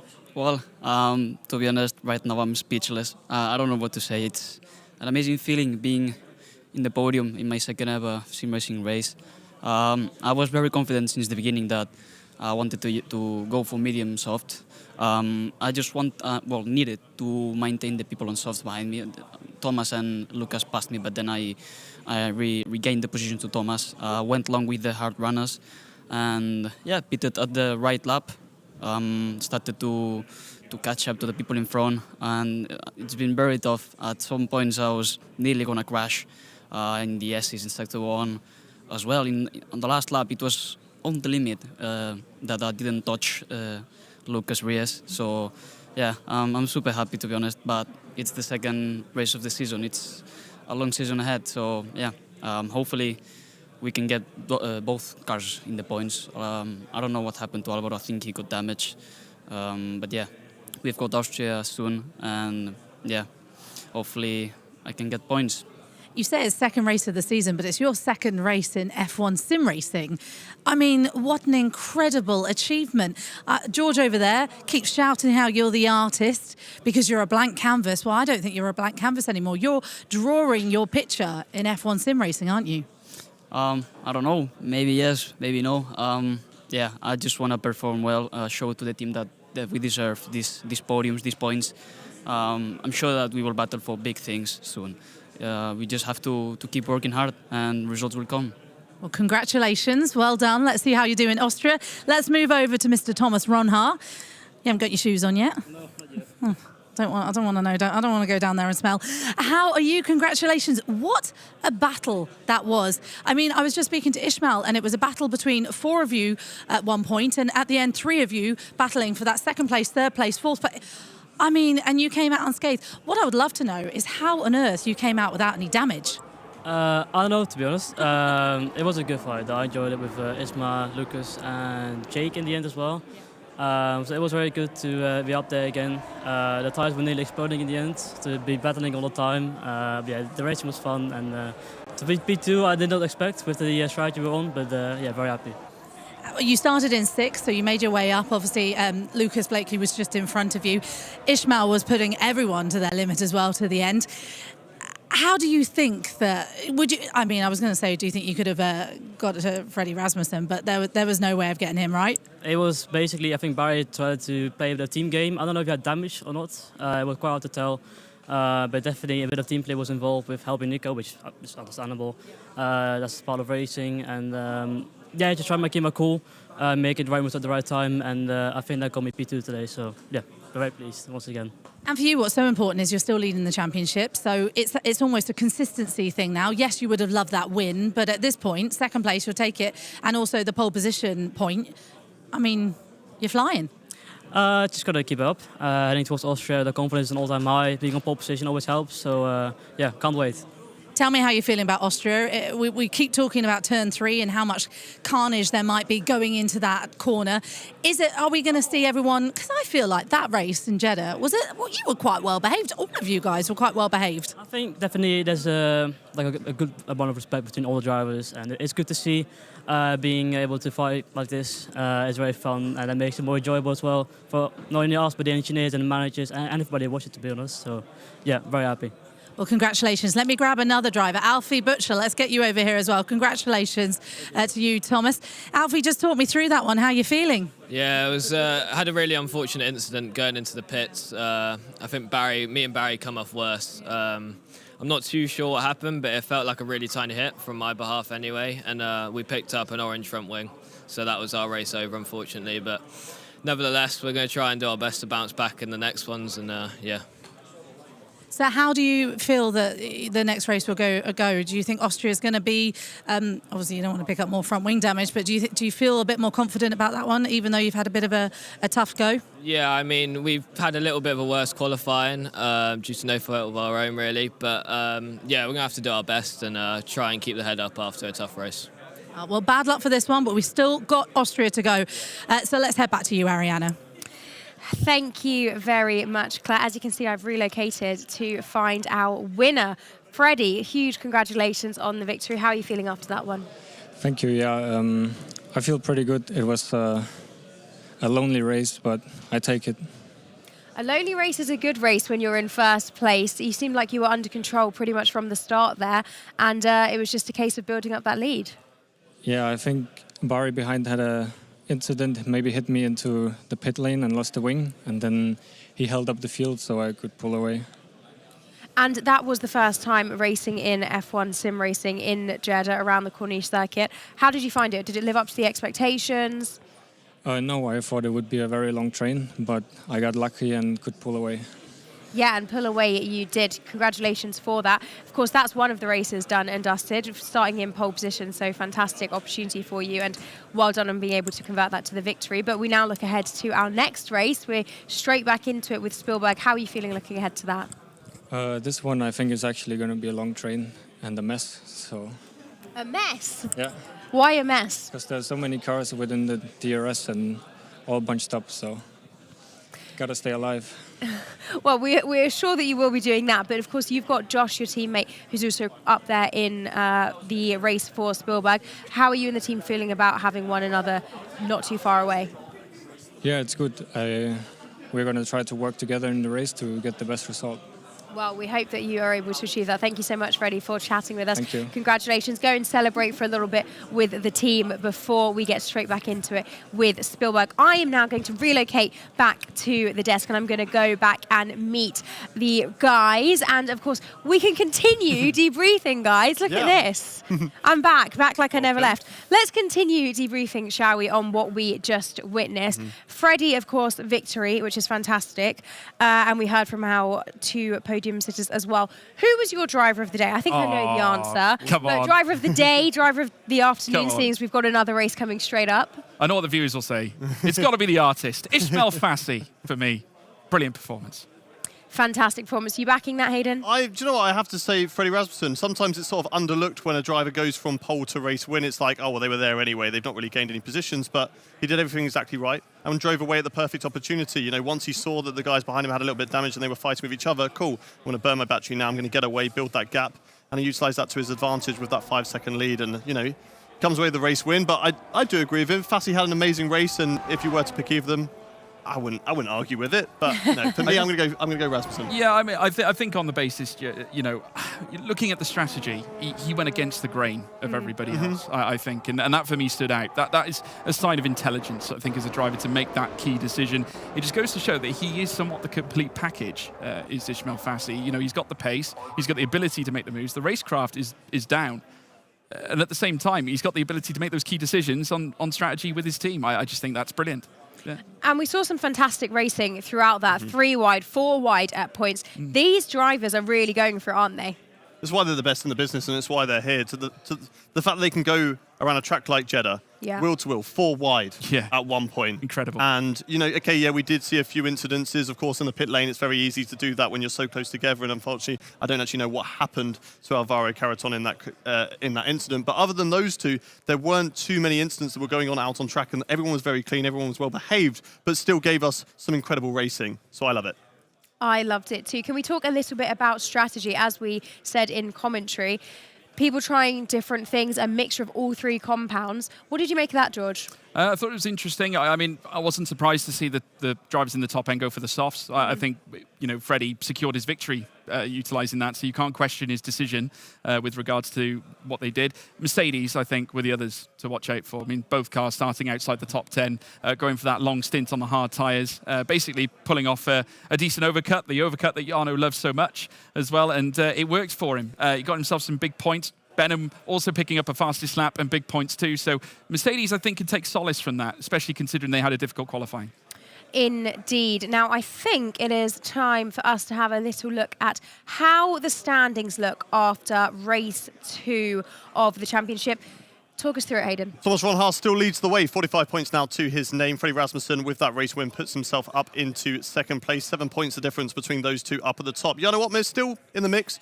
Whilst not the greatest performance from himself that we've seen, still P7, points on the board, and it keeps him 3rd with 24 there. Fassi moves himself up, though, 19 on the board for him, equal with Nicholas Longuet, who is 5th. Lucas Blakely, our reigning champion, gets his points on the board, though. He was on 0 going into this race, puts himself on 12, puts him into P6. Wilson Hughes, another McLaren driver, put himself up there. And 3 Mercedes drivers within the top 10, so they'll be happy that they have three very consistent and strong drivers in their roster. Further down the field, Brendan Lee still yet to score a point, and also Alfie Butcher, only 2 points left to his name at the moment. And looking at the talent that he has and the pace that he has, we could probably say that he should deserve more after the races, but sadly has been caught up in a few incidents that he needs to iron out over the course of the rest of the season. Then we have the drivers at the bottom with Alvaro Carreton, Joni Tomola, Presneda, and John Evans. And now the constructors, please, George. Yep, Kick F1 Sim Racing team still persevering at the front. 45 points after Thomas Ronhaar's brilliant P2 display. And further down the Mercedes, after taking the points that they did, it just goes to show how imperative Jarno and Jake Benham's strategy truly is. Now up to 2nd in the standings, ahead of Red Bull, who off the back of Freddie's win now sit on 41 points in behind. And Ismail Fassi, look what his 3rd place has done. 19 points going to Williams, and also, to say the least, Aston Martin picking up that solitary point. Imperative that they do that with Donoso to at least lift themselves off the bottom. Absolutely. Alpine there, still at the bottom, waiting for those points, however. But we still have another race to come today, so it's fine. It's fine. There's still plenty more opportunity. At the moment, it feels quite chilled here, doesn't it? It feels like everyone's sort of having a bit of a breather, regathering themselves before we get going again for Spielberg. But they shouldn't rest for too long, should they? Because they've got to be straight back into it. No, and I'm glad so, because that race was so good. I want to do it again. So this is going to be fun for us later on when they get to Austria. But yeah, just chilling out, getting out that mindset. It's a very tense situation. Your heart rate's going to be very high. You just want to get out there, relax a little bit, and also debrief with other drivers. What were you doing here? That move was great. I love that wheel-to-wheel battles. They can sort of have that moment between themselves before getting back into that headspace later on when it's go time. How much debriefing and sharing of tips do you really think they're doing when the next race is coming right up, George? Well, I think they've got to be a little careful. I mean, just look at how close they are in proximity. Yeah. I can't imagine they want to give away too many secrets, but I just look how busy this is. This is what LAN's all about, isn't it? I mean, this is fantastic. I mean, just having everyone here in the arena. But obviously, there's going to be a lot of discussion, I think, but before we even head into Jeddah, for example. I mean, now we've got Austria coming up. I'd imagine they would have already planned out what they've decided to do. The engineers are pretty astute as well, but yeah, just a fantastic atmosphere as well. It is indeed. George, Hayden, thank you so much for taking us through the commentary for that race. Claire, thank you so much for grabbing us all of those interviews. That is a wrap on race 2 of the championship. We have a break, we have a breather, we leave behind the streets of Jeddah and we head now to Spielberg for race 3. We'll be heading to the Red Bull Ring where the drivers will be going out in full force once again and trying their very best to get some points on that table. We'll be back very shortly chatting with some drivers, so don't go anywhere and we'll see you very soon.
So here we are.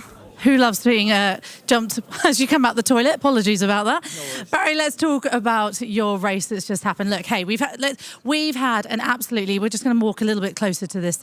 You've had a really, really, really impressive weekend so far. Jeddah, though, hasn't quite worked out exactly how you wanted it to. Just talk me through a bit of that damage you picked up. Yeah, I mean, I can't really say anything. I mean, I was just managing first stint, no need to pass.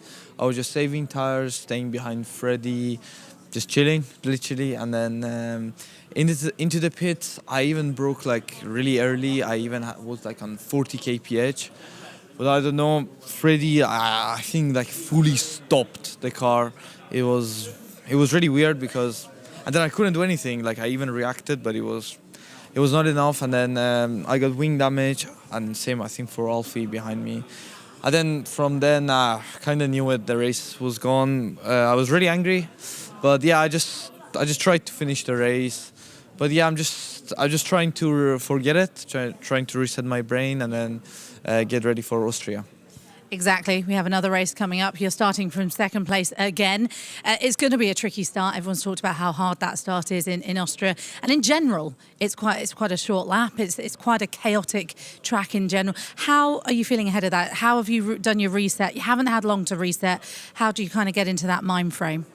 Yeah, well, it's not easy, I can confirm, because I'm still definitely, you're not happy when you're starting P2, especially in this game and in that scenario. I think the worst scenario, you would still finish like top 3, big points, and it's just gone, just like that. But I'm just trying to keep positive, and yeah, looking forward to Austria. It is a long couple of days as well, so we've got plenty of time to get points back at the end of this whole 3 days. We're going to be halfway through the championship, which is crazy to think. So there's plenty of time to bring it back. You, for yourself, Austria, is it a track that you enjoy? Yeah, I mean, any track that I'm fast at, I'm enjoying it in general. So yeah, let's say. And when I'm P2 in quali, probably I'm gonna say I'm gonna enjoy it, because it's a really good position for even winning the race for Austria. So yeah, just trying to reset myself, and hopefully just gonna do my best. Hopefully no wing damage, no chaos, and we will see what happens. We will see, indeed. Your teammate, Nicolas Longuet, we've not spoken to him. I felt a bit bad earlier. I said to him, oh, he's behind it. Nicolas, come in. Come in, Nicolas. Look, see, I told you I would speak to you. How are you doing? Are you having a good weekend so far? Good. I don't know. I think we should wait and see the next few days how they go, and then I'll be able to decide. I think Jeddah was a bit meh, to be honest. I think, well, Barry had the incident, of course, so he got unfortunate with that. But on my side in the race, there's not much I could have done. I mean, there was such a big wall of cars, and it was so hard to overtake in that scenario, and it's very risky to just go for a dive bomb and a move, and it's very easy to get damaged. So maybe I could have gotten maybe 1 or 2 positions more, but I don't think I could have managed a lot more than that. Okay, talk to me about Austria then. How are you feeling about that? Well, first of all, I'm going to start a lot higher up than before, so that's good news. I think Austria is going to be even more chaotic than Jeddah, so I think from a spectator point of view, it's going to be even more fun for you to watch. But for us, it's going to be even more pain in the bum, because it's going to be total chaos. I think there's going to be a lot of dive bombs, and I think the main strategy is to try to stay away from that as much as you can. But obviously, you're going to get it at some point, so hopefully me and Barry can now work together, being closer together as well, and maybe fend them off. Good teamwork going to happen here at Ferrari. I like that. Well, good luck, guys. Arianna, over to you. Thank you so much, Claire. As you can see, I've made my way down to McLaren, and I have found Wilson Hughes. Wilson, how are you feeling after that first race? Yeah, well, I'm feeling great. Obviously, it feels a bit more sweeter because we had a tough round 1. But yeah, I'm feeling really happy. I don't think you could put me in a bad mood if you tried right now. So yeah, very well. Oh, that's a nice response there. Now, we've seen that you've been pretty chilled here, cracking some jokes with the rest of the team. You feel like you're ready for the next one, Austria? Yeah, I'm ready. It's a bit difficult, obviously, to go between tracks very quickly, but I think I'm as ready as I can be. The race is going to be interesting, to say the least, so hopefully whatever they throw at us, we can take. And what is it like shifting between the 2 different tracks? Like mentally, what are you doing to shift your mindset? How are you and the team preparing? Yeah, well, besides the cars being different, obviously, you've got a bit more wing on it, Austria, so the car's maybe a little bit more nippy. But apart from that, we're just trying to keep our heads straight. Obviously, we just came off of a very good result, but we need to start on a clean slate now and just focus on Austria like Jeddah didn't happen. Oh God, that's tricky. But of course, you guys are all professionals, so I'm expecting you to do absolutely fine. But what are you feeling going into Austria? This is a track that, of course, very different from Jeddah. Super short lap. Lots of the drivers mentioning chaos, that they're expecting it to be quite chaotic. How are you feeling in that sense? Yeah, well, I've always struggled at Austria a little bit inherently, but yeah, we'll see what we can do. We're starting in an okay position. We missed out in Q3 by 1,000th, which was quite tough. But P11 isn't the worst place. I've got my teammate in front of me, so that helps. And yeah, hopefully we can just keep our nose clean. We've seen you don't necessarily need to make moves in this championship. As long as you keep your nose clean, you can gain positions. So yeah, we'll try and do that. We saw in Jeddah things were getting quite tight. We saw 3 wide, 4 wide. This next one, it's going to be even tighter because of the nature of the circuit. How are you and your teammate going to work to ensure that you as a team keep it clean?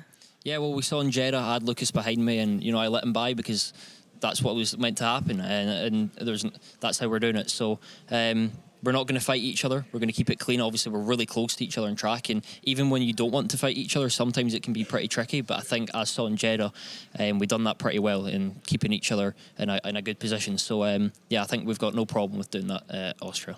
And more widely, what about being in this LAN environment? How are you finding it? It's really weird. It's really weird. It's a bit different to home. Yeah. I've never raced at a LAN environment apart from last time in Bahrain. But yeah, I feel like the pressure's a little bit less. Some people say the pressure's more, but I think I'm a little bit more relaxed. Yeah, just more people, I think. You're seeming very relaxed and ready to go. Thank you so much for joining us, Wilson. Good luck for the race. Claire, who have you found next? I'm down at Red Bull Racing. Alongside me is Josh Edo. Josh, you've been out racing, obviously, in Jeddah, finishing P9. We'll get into Austria in a moment, but let's just have a little talk about how Jeddah went. A fast track, a tricky track, a lot of bumping and all sorts out there. How did it go for you? Yeah, it was quite disappointing on my end. Unfortunately, when you have 2 cars up the front, you kind of have to split the strategies. It's really hard to make it work when you have the same cars and the same tyres, because there's only really one proper pit lap, like the optimal pit lap, so you can't put both cars in there. So I went onto the hard tyres and I went long, and unfortunately just couldn't make my way back through. It was really difficult with all the incidents and carnage that was going on. So yeah, a bit of a mess, but hopefully Austria's a lot better. I suppose ahead of it, you can never quite tell if there's going to be all that chaos, and you kind of have to stick to your strategy at that point. Yeah, we have a strategy in mind that we start out with, but with these races in F1 Esports, you literally have no idea what can happen, and what can seem like a really good strategy can all just unfold in a matter of seconds because of some collision or something that's happened ahead of you. Well, let's talk about Austria then. It's coming up very, very soon. It's a shorter lap, we know that. It's not quite as fast and furious as Jeddah is. It's a bit more chilled. There's a bit of a drive around the hills of Austria, sort of, something like that. How are you feeling? P5, which is a great qualifying position, especially in a track like Spielberg. Yeah, I'm optimistic. We might have the same issue with strategy again, because Freddie's always up there ahead of me. So, yeah, it might be an alternate strategy for me again. But this time I'm going to try and do things a little bit differently so I can get through and get back. Hopefully at the end of the race I can get back up to the podium positions, hopefully. Okay, we'll give you some time to take those shoes off, get in your sim, get ready for Austria, because we do have Austria coming up very, very shortly. Do make sure you stay with us just after this break.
Welcome to round 3 of the F1 Sim Racing World Championship, and we are getting ready to go racing in Spielberg. It has been a busy day so far. 2 qualifying sessions done, and of course our race in Jeddah is done and dusted as well, with Freddie Rasmussen taking victory, converting that pole position to victory. But now our eyes and attention turn to Spielberg.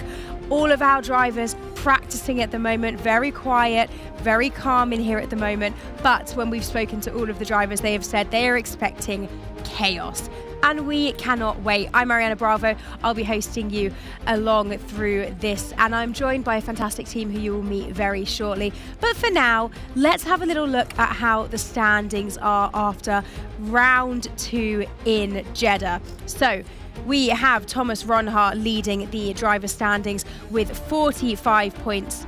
He will be lining up, of course, on pole position for this race. Freddie Rasmussen behind him in second, Jarno Opmeer in third, Ismail Farsi, who put on a fantastic performance in Jeddah, in fourth, Nicholas Longe fifth, Lucas Blakely sixth, Barry Burrament, who will be on the front row today as well, in seventh, Jake Benham, Wilson Hughes and Daniel Beresnay rounding up the top 10.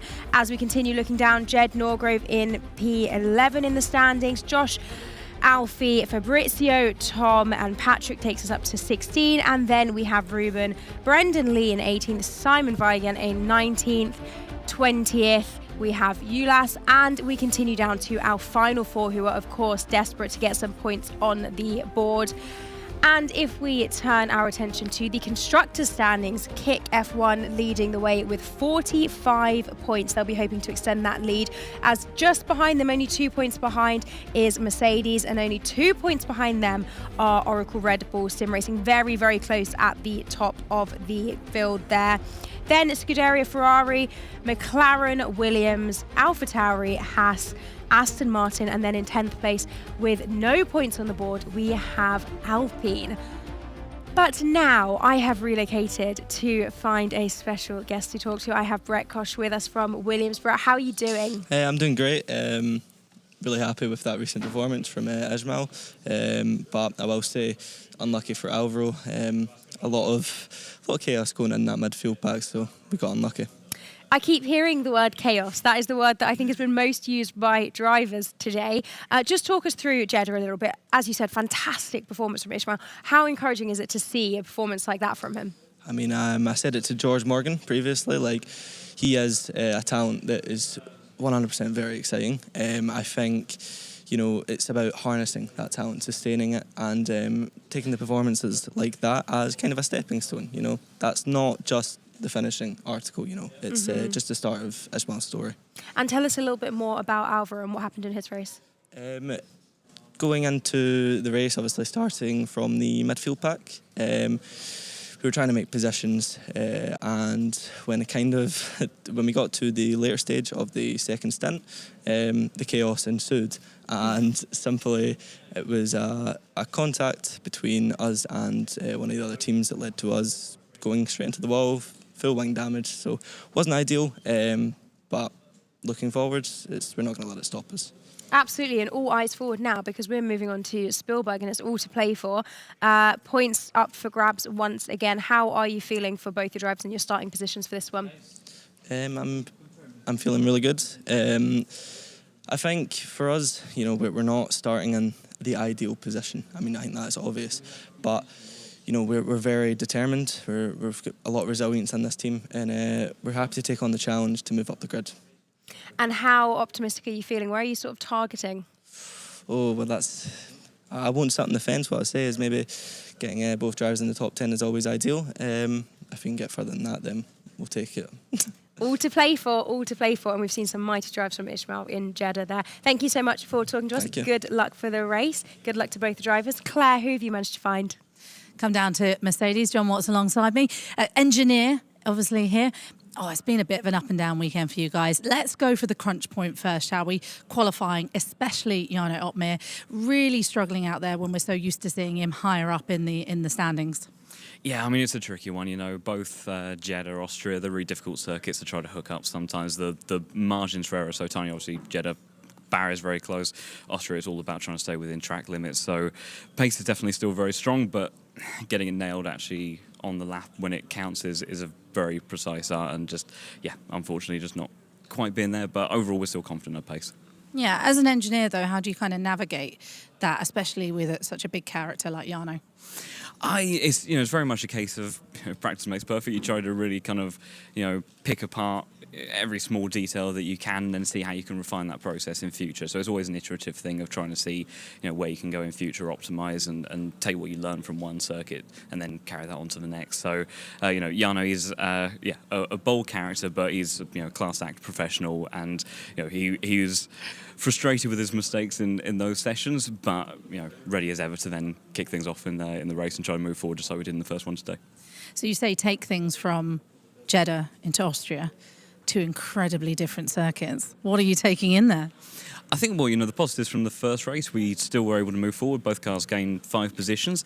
And even though they are different races by nature, the way you actually look to approach them can be quite inherently similar in terms of it relies a lot on your racecraft management of the RS and things like that. And we've shown that we're able to do that. We're able to react and adapt to a strategy and then maximise performance we can from both cars as a result. So different circuits, but similar mindsets, and yes, trying to aim to get the cars as hard as we can. I was going to say, you're a little bit worried about potentially some damage out there as well, with everyone trying to hustle and bustle? It's probably less nervous about it, Austria. It's a more open circuit. Jeddah, with the combination of the walls being very close, and it's just quite a narrow track, but then invites opportunities for quite big side-by-side moments. There's a little bit more wiggle room at Austria. Maybe turn 3 is a bit of a concern, especially on the opening laps, but yeah, it's something you want to always try to avoid, and these guys are very good at being able to manage their races, so we tend to be able to keep ourselves clean. Well, let's see what happens. I'm excited. Austria's going to be a good one. Right, let's go across and hear from Thomas Ronhaar and, of course, our winner in Jeddah, Freddie Rasmussen.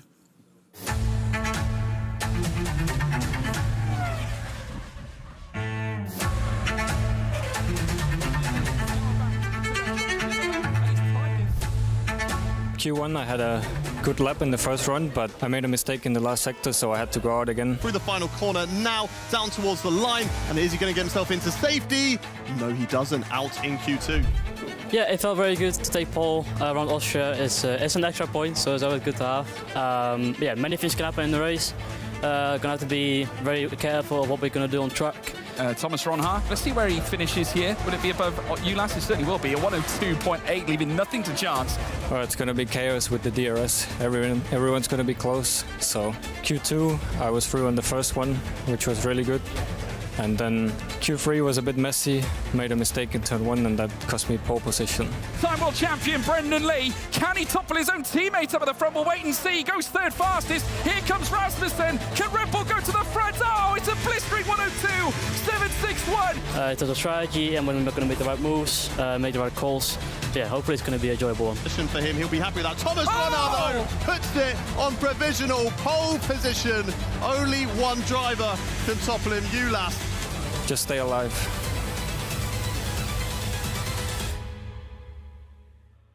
Wonderful to hear from Freddie and Thomas there. But now let's turn our attention to a little bit further down the field. I'm joined by Gregory Bolashi, who's the team manager of Alpine.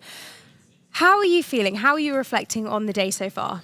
Today has been kind of difficult with the qualifying, but the race in Jeddah has been really wonderful for Ruben, who was P19 and got back into P9. There is a good chance he keeps his position after the penalty removal. He displayed a really great racecraft, and I'm really proud of the guys in the race for the moment. We need to improve the quali over the week, but I think we start on a really good spot. Let's just talk about the quali a little bit more. What is it that they're struggling with? It's the pressure, I think. Like, you need to validate the lap, but also in F1 Esports, you need to send it. You need to not be scared. You need to, nail everything. And that's the challenge. Like, you can't really back off and say, oh, I can be 1/10 slower and just save this lap. No, you need to send it and be present on track. Yeah, very tricky. But as you said, when it turned to the race, some valuable positions made up there. How do you reflect on that Jeddah race? What was it like for you watching it all unfold? for me, it was really great to see like Ruben going for the moves, also Philippe coming back a tiny bit more, getting a bit more experience in LAN. It's good to be back in LAN, and it's a fresh experience for most of us. And we have been able to build the confidence during the race, seeing that we can fight, we can do the moves, and we are not lacking pace in this area. So we are really there for the fight, whatever the position we start in, and that's what matters the most. That is very promising. Of course, for Spielberg now, you're starting in less than ideal positions at the back of the grid. So what is it that you guys are really focusing on looking ahead to this one? We are really going to focus on the traffic, obviously, because there's going to be different strategies. People are going to play together, especially like the 2 Red Bulls or the 2 Alfa Romeos. And there's going to be a strategy that will be based around that. We'll have to play around what the other teams are going to do and being able to react in the correct way to their strategy so we can fight back into the points. Okay, very reactive, very responsive. So what have you guys been talking about in this little gap between Jeddah and Spielberg? What sort of conversations have been happening to get everyone in the right headspace and shift from the Jeddah mindset? So in general, like you just switch back to like the setup, the actual strategy you are going to deliver in the race. You make sure that the drivers can maybe play together, or that they have like a clear plan in their head of like, okay, first lap I need to be aggressive, or I need to be more conservative because my plan is going to go long or earlier. They need to be able to have in their head like a clear schedule, so their driving is like fully focused, and they can just drive and deliver as the best as they can. Oh, well, I can't wait to see how it unfolds. For you, fingers crossed. Good luck to the team. Well, I think that's enough talking from me, because it is time for us to get racing back underway and to get ready for our final race of the day in Spielberg. I'm going to hand it over to the guys who know way better than me what they're doing. George and Hayden, get ready. Take it away.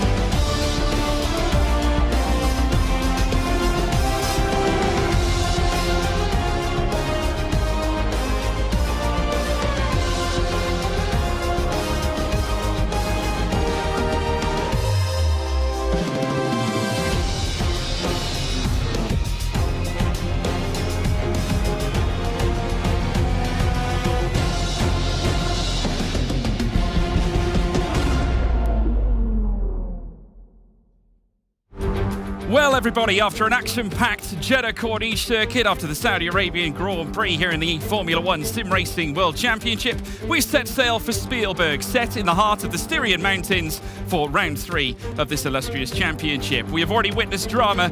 We're about to witness some more. Thomas Ronhaar winning it last season. Can he take it back? We'll soon find out. 4.318 kilometres is the distance. That's 2.683 miles. A capacity of 105,000 you can fit around this circuit, with 26th of July 1969 being the opening date for this track. 15th of May, it was reopened in 2011. 10 turns set to electrify here in the world of Formula One sim racing. Your commentary team as well are going to electrify you further. Me, of course, being George Morgan. Joining me in the commentary box, the one, the only, big guns, Hayden Gullis. Thank you very much, George. It's always a pleasure to be alongside you. The hills are about to become alive with the sound of our virtual Formula One cars. Here's our starting grid. Yeah, from the back, it's Philip Prejnader and Alpine starting alongside his teammate, Ruben Pedreño, 20th and 19th respectively. It is John Evans starting 18th for Aston Martin, with teammate Simon Weigand joining him from 17th place on the grid. Ismail Fassi after the heroics he managed to pull off at Saudi Arabia. Couldn't quite strike lightning again here this time. Yoni Tormler starting 15th as well alongside him too. 14th place, it's Alvaro Caraton, Williams in the bottom 10. Alfie Butcher, after a difficult race around Jeddah, looking to try and bounce back this time at Red Bull Ring. Jarno Opmeer starts 12th yet again, with Wilson Hughes in 11th. Both of them sharing the same row, with Lucas Blakely in P10 for McLaren. Ulash Azildarim, impressive, getting through to Q3 for Haas, starting P9. Brendan Lee, the two-time champion, joins Jake Benham. Side by side, they start 7th and 8th. Further up then, it's Nicolas Longuet and Ferrari in 6th spot, with Red Bull featuring an appearance from Josh Ido, who had a minor scare in qualifying earlier on. Jed Norgrove with a nosebleed up in 4th place. Frederick Rasmussen in 3rd for Red Bull. And then in second place, front row of the grid, Barry Burremand and Thomas Ronhaar starts on pole. Well, I hope they've gone and got Jeddah tissue after that. Thomas Ronhaar, of course, on pole position. Fantastic lap at the end there in Q3. Dropped down a little bit in the field in qualifying in Jeddah, but bounces straight back here, of course, with P1. And there he is, looking nice and comfortable at the moment. Brendan Lee always looks comfortable alongside him. I don't think I've ever seen him tense in these events. He's always looking comfortable. But I want to direct your attention further down the grid with Lucas Blakely, P10. It's not really been the championship campaign that he's going to have wanted so far. It was a good result last time around in Jeddah, but of course the Bahrain with no points. And further down the grid today, what's he got to do to get himself further up the grid? Well, I mean, as long as it's appropriate here to talk about nosebleeds in the Styrian Mountains, we are very high up in terms of altitude. Not quite, though, in the arena here at Sweden. But we've got to talk about Jed Norgrove's stellar performance. I mean, coming into this one, it was very unlikely to see him in the top end. He was impressive back at Bahrain, but now looking to continue his truly astounding feat so far. In terms of the weather, folks, clear, 24 degrees. That's 75 degrees Fahrenheit. We've got track temperature of 30 degrees, moderate as well, once again. Only 2 degrees hotter than where we were at Saudi Arabia. Humidity stands at 1%, so relatively low, in fact, very low, in fact, so that will not be a concern for the drivers, though this is a track that does tend to spur tricky weather conditions, Hayden. Yes, I've been speaking to a lot of the drivers, and a lot of the guys further down the grid did not want rain at all, because as soon as the rain starts to come down, overtaking is very, very difficult. But it's going to be, looks like, completely dry throughout the rest of the race. So it means we're going to be getting pretty much, I'd say, a similar race as to what we had in Jeddah. Mixed strategies. The guys from the back trying to, outsmart the guys at the front trying to drive away from the guys at the back, and one all sets up for a very fantastic and interesting race. It does. John Evans alongside Simon Weigang. Aston Martin coming off the back of scoring their first point at Jeddah with Fabrizio Donoso Delgado last time out. There's Freddie Rasmussen and Josh Ido side by side too. Freddie, of course, taking victory and his 16th victory as well to date after managing to clamber to the top at Jeddah, and now catching close to Thomas Ronhaar as they look to contest for the lead of the championship. Ismail Fassi, what a celebration there was at the Williams team. Obviously off the back of a stellar performance, he went alone on the medium tyres in the top 5 and managed to bring it home on the softs as well. This truly is going to be a fantastic display as the lights begin to light up here at the Red Bull Ring. All 5 lights are lit, and it's pedal to the metal, and it is go, go, go, go, go. Thomas Ronhaar gets the way well, so does Barry Burremand, but slots in behind him heading in towards turn 1. Freddie Rasmussen in third, covering off Jed Norgrove, Josh Ido and Nicholas Longuet running side by side up towards turn 3. Jake Benham and Brendan Lee also doing battle further back. We then, of course, have Lucas Blakely, who's managed to move into 9th ahead of Ulas Zilderim, but look at Barry Burremand lurching forward out of turn 3. They're going to run side by side. Ferrari v Kick, but kicking on, it's Barry Burremand, the rapidly fast Iranian, hits the front, and enter Freddie Rasmussen as they duel into Slosh Gold here, Hayden. Yeah, Freddie backs out of that, but Thomas Ronhaar just stuck his nose up the inside into turn 4, backs out of it in the end. Jarno Opmeer, not the greatest of first corners, kind of got it all wrong there, backed up the rest of the field. There was a slight gap between them, but it looks like he's recovered well and is still in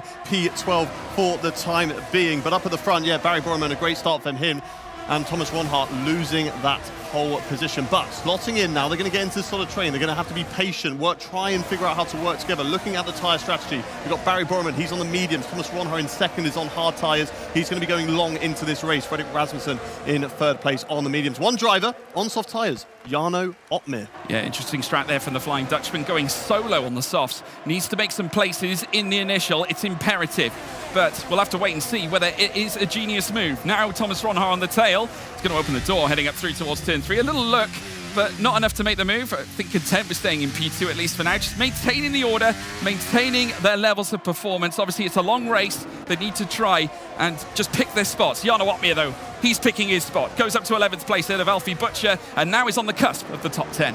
Yeah, he's going to be trying to hunt down those guys, utilise these soft tyres as early as he possibly can. It does mean he's going to be boxing slightly earlier than the other drivers, as Lucas Blakely is going wheel to wheel there with Brendan Lee. Of course, Lucas starting in P10 in this race, goes around the outside there of Brendan Lee and is ahead of the kick driver going into sector 3 at the moment. Looking so calm as we can see the face cam in the bottom right hand corner of our screens. Tucked up behind Jake Benham in the Mercedes, and it's all about being patient when you can. No need to go for any silly lunges, because you're just going to end up with a broken front wing, especially into that chaotic, as it's been described, turn 3. Yeah, very chaotic indeed when you reach the top of the hill, the precipice of the mountain, should we say, in terms of this circuit. But it's very easy to send it up the inside. If you get the tiger line, it's very likely you're going to get the move done and dusted. Thomas Ronhaar now on the tail. We've got pit stops already further back.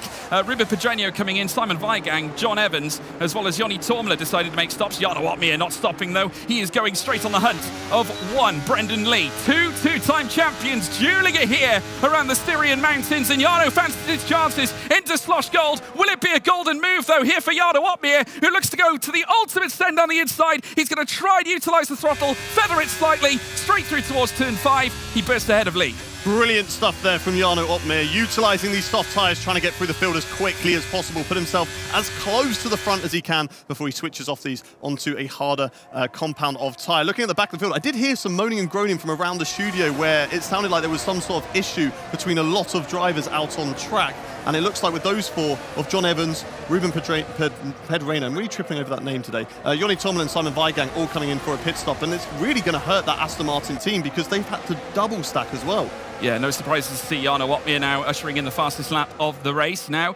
Currently sat in P9 and in the top 10. Let's see how that strategy unfolds for him. It's a very aggressive one, certainly in the first stint, as now we see more side-by-sides coming up through towards Remus. Josh Ido now battling up against Jed Norgrove and the AlphaTauri, of course the sister team to the Red Bull franchise, as now they make their way down through towards Slosh Gold. Now this time, Barry Burremand still out in front, comfortable. We've still got wheel-to-wheel action here with Jed Norgrove, and he's trying to fight back this time against Nicholas Longuet. Already losing out to Ido in the initial. Longuet will have the inside line, though, heading through towards turn 5. Great chance for the Ferrari, but it is the eye of a needle that Longuet needs to find. Can't find it whatsoever. Norgrove, a sterling defensive effort, and that's the sort of thing he's capable of. No margins left between those two drivers there going into the double left-hander, and Jed Norgrove ahead in P4. Still a solid result at the moment for the three Red Bull family cars, with Frederick Rasmussen third, Josh Ido in fourth, and Jed Norgrove. And they can try and work together. They know they're not going to really aggressively fight each other and lose each other time. So it's always good to have those three drivers working,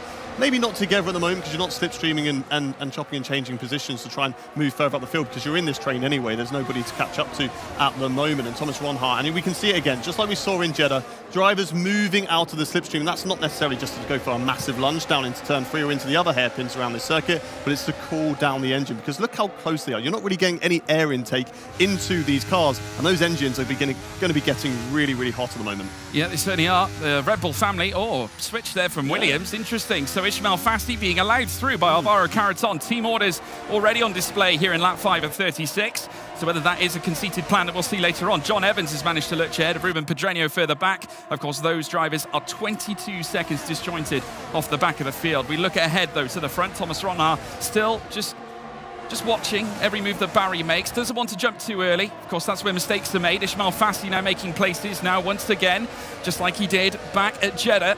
This time jumping through past Wilson Hughes as now they begin lap 6 of 36. Still a long way to go. Thomas Ronhaar, the Dutch sensation, debuting last season, now looking to try and bring home yet another stellar result in order to just try and solidify his grasp on the championship so far. And he's going to further his cause here this time, overtaking Barry Burremand here on lap 6 through turn 3.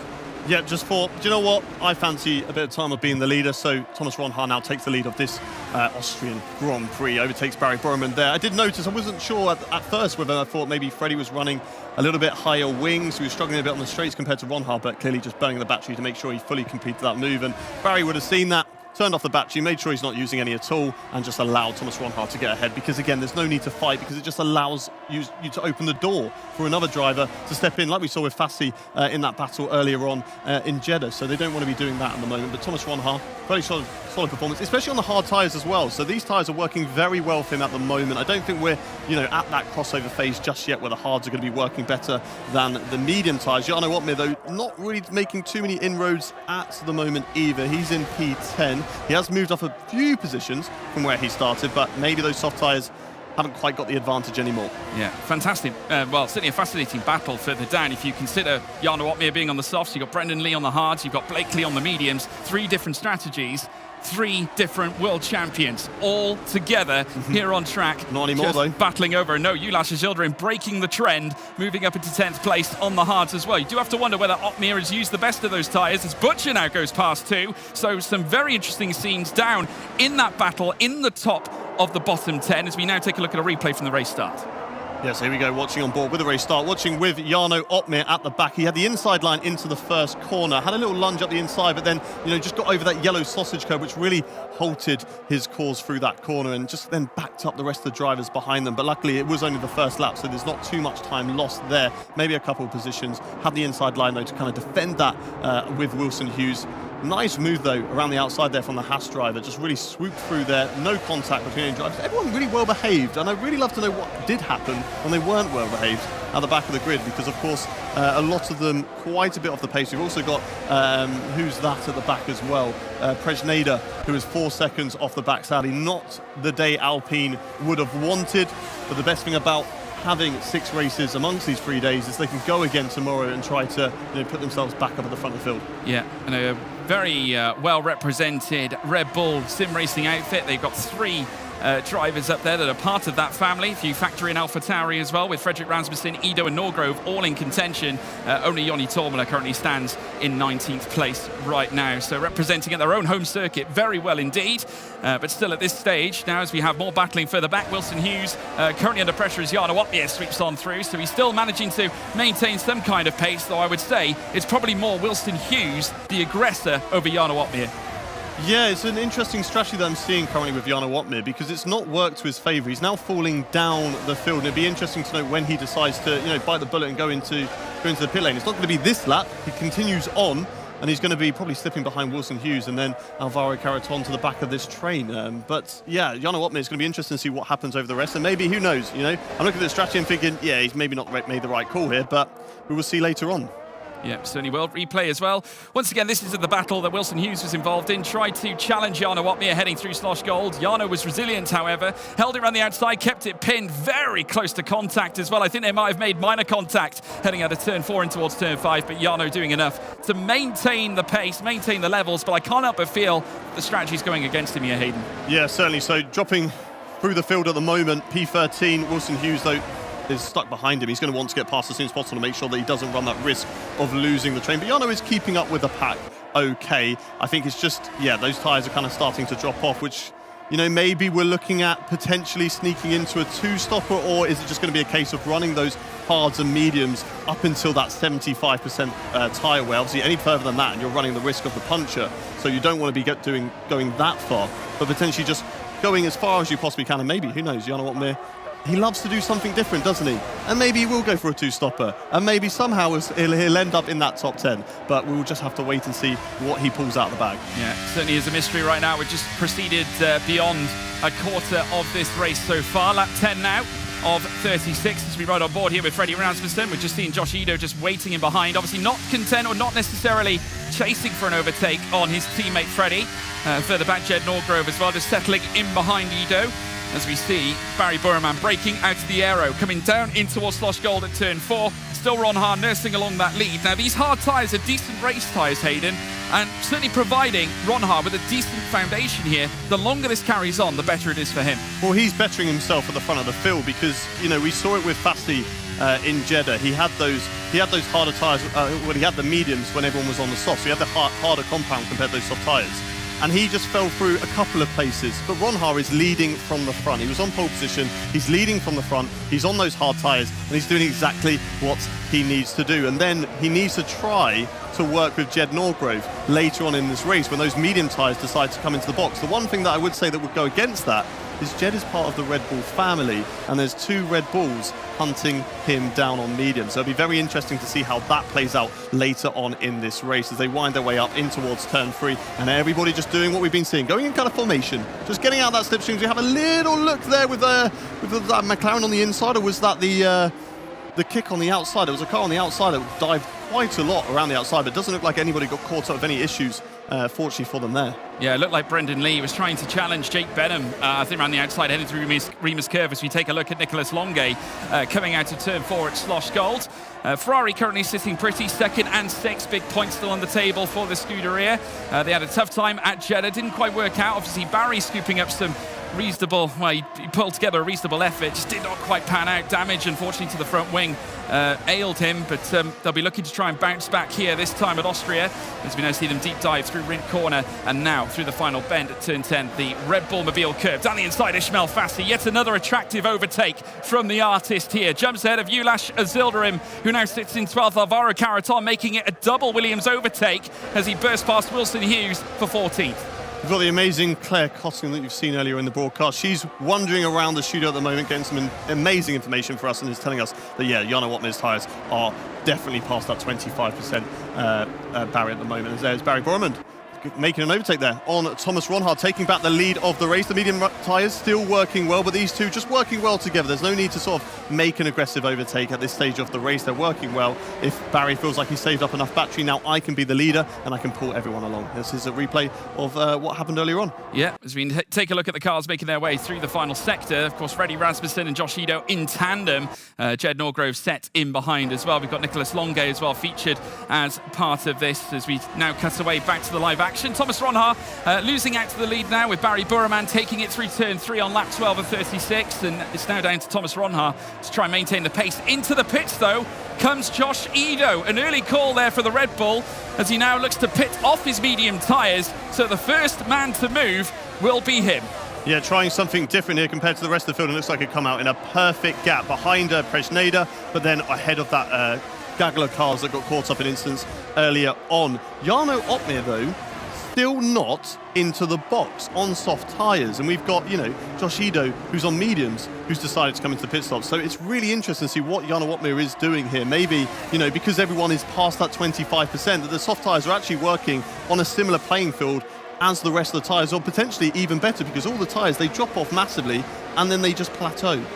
Yeah, they certainly do. Jarno Opmeer threatening Alvaro Caraton at the moment as well. Pedreño's just moved up to 17th in the classification. Thomas Ronhaar still, though, barrelling towards the back of the rear wing of Barry Buraman, still trying to remain in contention. Freddie Rasmussen just reminding him that he's not too far behind, only mere 2/10 away, with Jed Norgrove still in 4th. Josh Ido, of course, boxing and now out and about on track. 16th place, 11 places down from where he started, as Rasmussen now also boxes, immediately jumps into the pits, and Longue follows him through.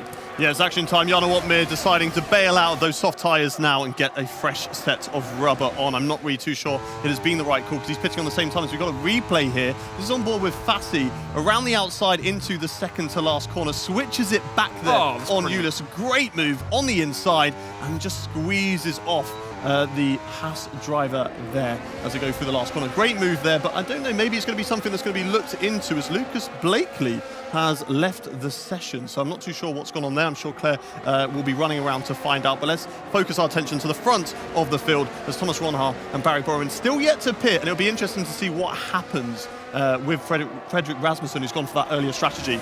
I'm just looking. I think there's a technical glitch, I think, on part of Blakely. Obviously, he's going to be a little bit perturbed with that, and unfortunately, means he's going to have to come straight back. So he's headed into the pit. His car will rejoin onto the track. VSC has been raised, certainly here in lap 14, as we now watch Thomas Ronhaar make his way around. More pit stops here. This time, Barry Buraman opting for the pits. This time, too, Jake Benham follows him in, as does Brendan Lee. Alfie Butcher, Ismail Fassi as well, coming into the box as well. Very flamboyant moves from Fassi, who managed to burst on through. Yeah, very unfortunate for Lucas Blakely. Looks like a game crash, but this virtual safety car is going to help him out. This is brought out because of that incident to make sure the time is reduced for anybody who does have an incident like that. He's back in the session now, but this is really going to benefit those guys who stayed out a little bit extra. Look at Barry Borman, look at Jake Benham into the pit, Brendan Lee, Alfie Butcher. You lose less time under the virtual safety car. And yes, they are brought out because of the technical issue that we did have for Lucas Blakely to make sure he doesn't lose as much time, because unfortunately when the AI takes over, the AI is not as good as the pros that we have here in the studio today. So they're not going to be going as fast as that. Means that everybody slows down, comes to a neutral pace, waits till Lucas gets back into the session, and the race will resume when he's ready to go. Yeah, a couple of cars also boxing under the VSC as well. We've got Ruben Pedreño, John Evans coming in for stops. Simon Weigang now 4.9 off the tail. Aston Martin now cemented to the rear, just in behind Alpine. Lucas Blakely now looking to try and come back in. He has rejoined the session now, and race control have also given a 10-second time penalty to Jarno Opmeer for speeding under the VSC. Yeah, but it looks like he's out of the rig and he is done. So I don't know what has gone on for Jarno Opmeer there, but he's out of the rig and his race is over. Thomas Ronhaar, though, still leads the way. Jed Norgrove in second place. Both of them not opting to pit. Ulas also has not boxed in this race so far, and they're, of course, going longer because they're on the hard tyres. Yeah, absolutely. Thomas Ronhaar now making his way up the hill towards turn 3. He's got Jed Norgrove just in behind. There is then quite the gap between Ulas Yildirim and Norgrove, currently sat in second. Barry Burman fourth. 2 places down from where he was before, but we've got everything unfolding now out on track. Certainly a perplexing race of the round. Plenty of challenges for the drivers to certainly work with, as Benham now goes on the attack of Barry Burman for that 4th spot as they now head up through towards turn 3. This time Rasmussen on the tail of Wilson Hughes, trying to make his way past to make the strategy work. 2 laps of hards. Well, 2 laps of crude on his hard tyres at this stage now, as Barry has a look down the inside of Jake Benham. Coming out of Sloshgold now at turn 4. Brendan Lee looks for an opportunity, as well as he looks to try and pounce with Alfie Butcher there too, as they now field their way through the Roshenworth corners. And Jake Benham, whilst he still remains in 4th place, Butcher's managed to derail Brendan Lee for that 6th spot. Yeah, he's taken over from the 2-time world champion, and he's a rookie in this field. Great move there from Alfie Butcher to move himself up into P6. Jake Benham holding P4 at the moment. Thomas Ronhaar still leads the race, still yet to box from the front of the field as we get a fastest lap falling through the field. Josh Ido now taking that away, a 105.3 for the Red Bull driver. And Freddie Rasmussen, unfortunately, with that virtual safety car, I feel like has lost out a little bit, because Josh Ido now ahead of him. And you look at some of those other guys who got the jump, they really benefited from that. Yeah, Barry Burman up the inside now of Jake Benham, as he tried to do in the lap previous, in lap 16. We're now lap 17 of 36, coming up to the halfway point, the next lap around, and he's not the only one on the attack. Alfie Butcher, who has really risen to the occasion and is now looking to also break past Jake Benham. He breaks past Barry as well and does a double overtake coming into Sloshgold. Turn 4, lighting up here for Alfie Butcher, who lands the carving knife down upon the 2 cars behind him. Barry Burman defending the place, though, against Jake in behind. Yeah, great move there from Alfie Butcher, and I'm really going to be interested to see how he plays this now, because if you look up the road, who is the next driver? It's his teammate, whether he starts to hold up the other drivers to benefit his teammate and get him as further up through the field. We've seen Haas strategies in real life do that in Jeddah. Maybe we'll see that play out today, but it looks like Alfie Butcher, he's getting a move on. He doesn't want to hold up anybody. He wants to get on with his own race, and, you know, fair play to him. He's not had the greatest start to the series so far. Great qualifyings, but the races haven't gone his way. This time starting further down the field and moving forward. So it's been a good race for him so far, as we're watching on board now with Jake Benham as they rise up in towards turn 3. Brendan Lee right behind him as they go wheel to wheel now, the Ferrari and the Haas. And then the Mercedes having a look, making it 3 wide as well. Jake Benham getting very feisty in this race. All these guys on the same lap old tyres in the field right now at the moment. The guys that further up the field are on 17 lap old tyres. They're going wheel to wheel at the moment still. Jake Benham on the inside of the Ferraris. We're watching with Brendan Lee, who's coming under attack from the Williams of Ismail Fasti as they go into the very tricky double left-hander, and he holds position on the inside. Yeah, he certainly does. Brendan Lee now watching on in behind. I think he was a little cautious of Ismail Fasti behind. We saw a little twist of the wheel as he tried to find a grip heading out of turn 4, and now heading down the straight in towards Jochen Rindt. Very soon then in towards turn 10 up ahead of him. You can then see the Mercedes of Jake Benham, who is watching all over the back of Barry Burman. This is a fascinating fight now between this gaggle of cars, now making their way up towards turn 1 this time. Jake Benham just breaking out of the aero once again, as we saw back at Jeddah, this time through turn 1 on the tail of Burman for that 5th place. They've got to climb the hill though, and Brendan Lee looks like the aggressor. Rear wings open across the board. Alfie Butcher as well, part of this train. Is he under pressure? Coming up towards turn 3, someone who might be is the Mercedes of Jake Benham as Lee goes on the attack. Ido and Longue also going side by side, heading out of turn 3. The Red Bull with the upper hand and nose in front here against the Ferrari, but back comes Longue heading in towards turn 4 and steals that P11 away from Josh Ido, who looked to have it against his Ferrari rival. Great move there from Nicolas Longue, looking further up to the field. Alfie Butcher, you would say, actually, is potentially the net race leader right now, because, of course, they all boxed under the virtual safety car. The advantage from that free pit stop compared to the rest of the field. Obviously, you don't lose as much time if you box under a virtual safety car. So Alfie Butcher in a very strong position, but those guys up at the front in the net lead position don't need to fight so hard, because it's just going to allow the likes of Thomas Ronhaar and Jed Norgrove and Ulas to be closer to that train when they're on better tyres later on in this race.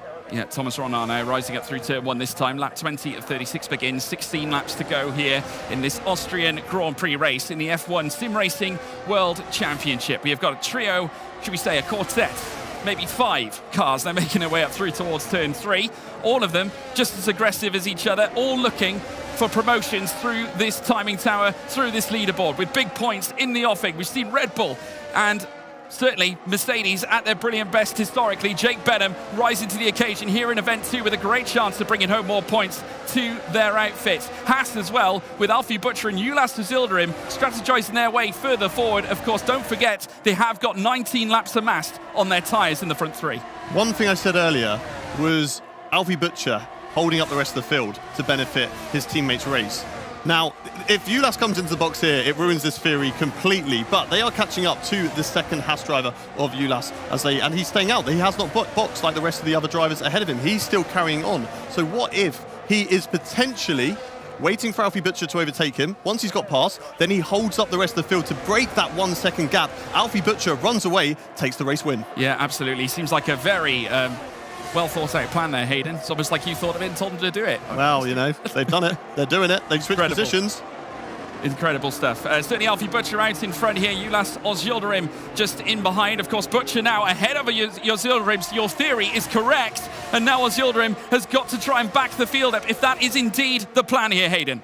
Yeah, but it's going to be very difficult. He's on very old, hard tyres compared to the rest of the field. But even if it's just for a couple of corners, use all of the battery, burn it all. And he is there. He's got 60% just to stay ahead and then slow them down through the corners. Just delay getting on the throttle ever so slightly, frustrate the driver behind, back them up. They're all going to trip over each other. And that's allowing, look, Alfie Butcher flying. 1.7, 1.8 is the gap. Now we've got Barry Burman around the outside into the penultimate corner. Ulas is on the inside and he's still defending position. He's holding them up absolutely fantastically. And this is phenomenal because remember, Butcher had the heartache back at Jeddah. Ulas Yildirim doing the team favours here. Barry Burman under threat. In comes Benham as they look to go wheel to wheel through turn 1. I would never recommend this now. Over the sausage curves they go. Benham ascends up to P3. This is absolutely brilliant from the Haas team. Great driving from them to get this, and Benham's got past, and I think Ulas has unfortunately used all of his tyres, but he's done an amazing job. The gap is 2.8 seconds. Now Benham, now Barry, they've got to work together. They've got to chop and change every single lap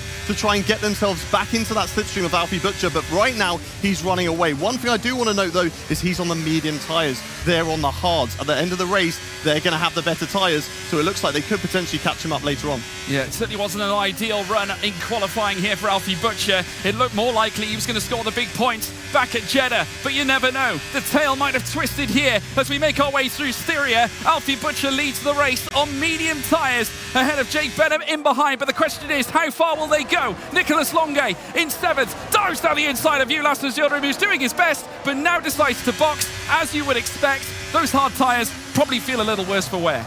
Yeah, but he's done absolutely amazingly. What a drive there from Ulas. You know, tactically, played it perfectly.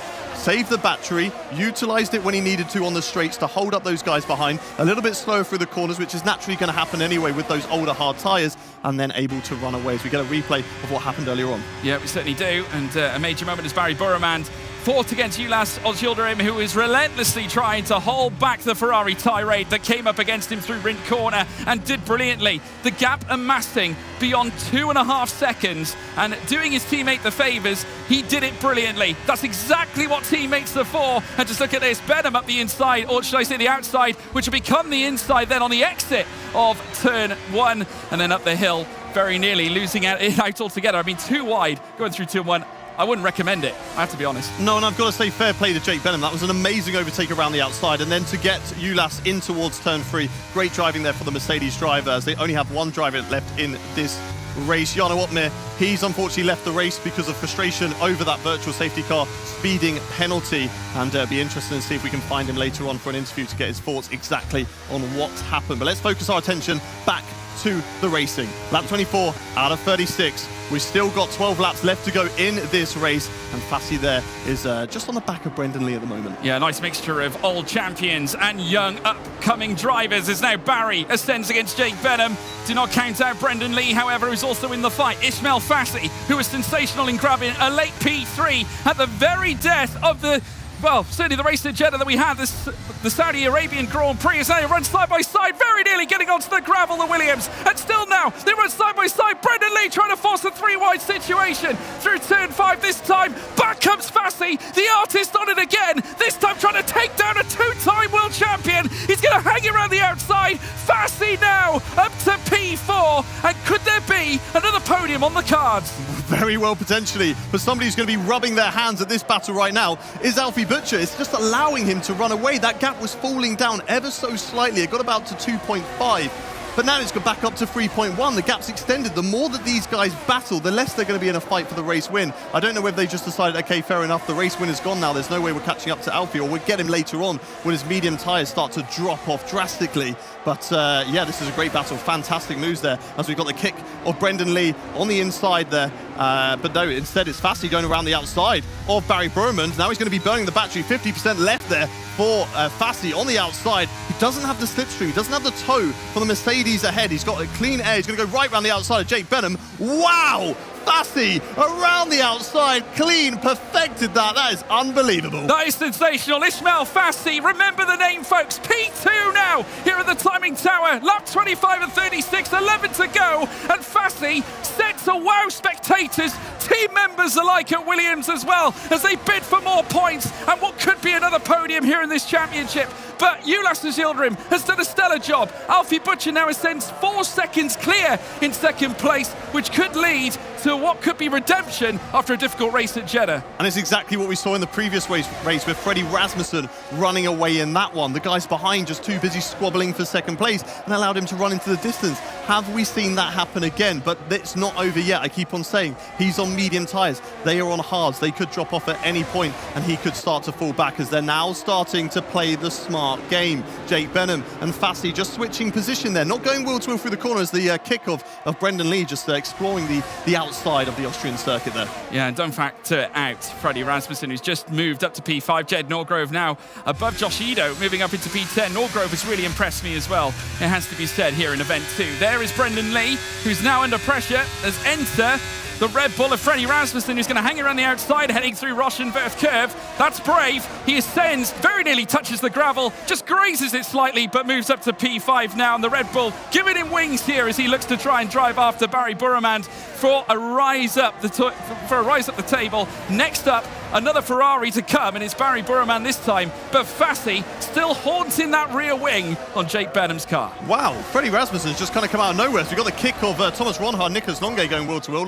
Ronhaar ahead of Longe going into the first corner, but for Freddie Rasmussen, he didn't benefit from pitting under the virtual safety car because he pitted too early. The virtual safety car came out after his pit stop. All those guys that are currently, first, second, third, all those guys boxed under the virtual safety car had basically a free pit stop compared to him, as we now got Thomas Ronhaar and Rasmussen going side to side. They're just squabbling everywhere out on track. Brendan Lee now in 10th position, nearly falling out of the points. There's a little bit of a weave there from Wilson Hughes, whether he's trying to give a message to Brendan Lee. I'm not too sure what's going on between those two, but yeah, Freddie Rasmussen could be in contention of this race. He's found himself near the front of the field once again. He's on hard tyres, which at the end of the race could be very, very good. Whilst there's still quite a gap to find between Ps2 and Ps1, you can never factor out any driver in this exploit. Ismail Fassi still working hard to try and gain that gap closer. He's managed to burst ahead of Jake Benham at the very least. Benham now down to third. Burman still watching on in behind, as is Thomas Ronhaar and Rasmussen himself. There's the Great Dane now, makes his way out. And Jed Norgrove is actually going to threaten him, I think, for a P6 place. Actually moved down to the aero. Just reminding him that he's there. Norgrove, like I said, brilliant performance so far. Thomas Ronhaar very nearly tapping that rear wing on Barry Burman as well as they rise up through towards turn 3. Coming out of turn 1, Norgrove now on the attack. It's going to be AlphaTauri against Red Bull. It's kick versus Ferrari. Barry Burman under pressure. In comes Thomas Ronhaar through, down the inside at turn 3, ascends to P4. Barry Burman down to 5th, and Rasmussen has lost out to Jed Norgrove. Yeah, both those guys on fresher tyres, 6 laps fresher tyres compared to the guys ahead of them, so they're going to be utilising them right now to try and find their way further up in the field. Yeah, Freddie Rasmussen unfortunately hard done by with the virtual safety car timing, but even you've got to say for Thomas Ronhaar and Jed Norgrove, they didn't get a benefit for that either, but all that squabbling has allowed those guys to get into it. If they can overtake Fassi and Benham as quickly as possible, they definitely have half a chance to catch up that 4-second gap. But it all depends on how willing they are to work together, because you need to stop, you need to switch it up and make sure you benefit off gaining slipstream from each other. Let's take a look at a replay. Lap 28. This is between Thomas Ronhaar and Barry Borman. Ronhaar up the inside, gets the inside of the corner, puts his car ahead, and then closes the door to Barry, who was on the outside. Fantastic move there from Ronhaar, who's currently up into 4th position. Jed Norgrove right on the back of him, moving out of the slipstream just to cool down that engine, as we've got Jake Benham and Fassi. They're going wheel to wheel, but again, just still working together between those two. Yeah, but the gap's not coming down. Still remains at 4 seconds. It hasn't really moved a muscle. If anything, it's gone out by a tenth, maybe even 2, as they now make their way down towards turn 4. Fassi coming straight back at Benham. It might be the fact that these two might have to concede to the fact that they're only going to obtain P2 in this race. Further back, Thomas Ronhaar as well, trying to keep Jed Norgrove at bay. But what I will say is that Norgrove has looked by far the more aggressive. The Ronhaar does only have 8 laps amassed on his tyres and could very easily become a threat to Benham and Fassi just in front. So strap yourselves in, folks. The next 7 laps are going to be utterly hellacious. Yeah, we've got a car who's, I'm not too sure whether he's overtaken the Haas driver of Alfie Butcher, and the reason why the gap wasn't dropping as quickly as it was because he picked up a bit of DRS from the lap car there. But Simon Weigang right at the back of the field is not too far ahead of this lead train at the moment. Watching on board there with Jake Benham, working together with Fassi. And I just wonder whether they've all obviously gone past this 25% window now, that the tyre, there's no real difference between them anymore because they're all at the same level. So they're really needing to make sure that this strategy works. Benham now uses the battery, gets ahead. Fassi won't use anything just to make sure he tucks back in behind. And now Fassi will get the benefit of the DRS and the tow going down in towards turn 4. It'll be interesting to see whether he goes to the overtake here. No, he'll just sit behind and he will just stay behind for the next section of corners. And then when we go into turn 3 once again on the next lap, Fassi will overtake Benham, and they'll just keep on doing that until, well, I guess the last lap of the race when they actually start fighting for position. Yeah, and again, the scenario is still remaining the same. It's 0.4 of a second, at least for now. They might lose another tenth coming out of the middle sector, and it is flirting around the 36,000s and beyond. Obviously now trying to cut back into within 4 seconds. But at this point, Butcher still leads the way and has done so brilliantly. What a turnaround. Started 13th on the grid heading into this race.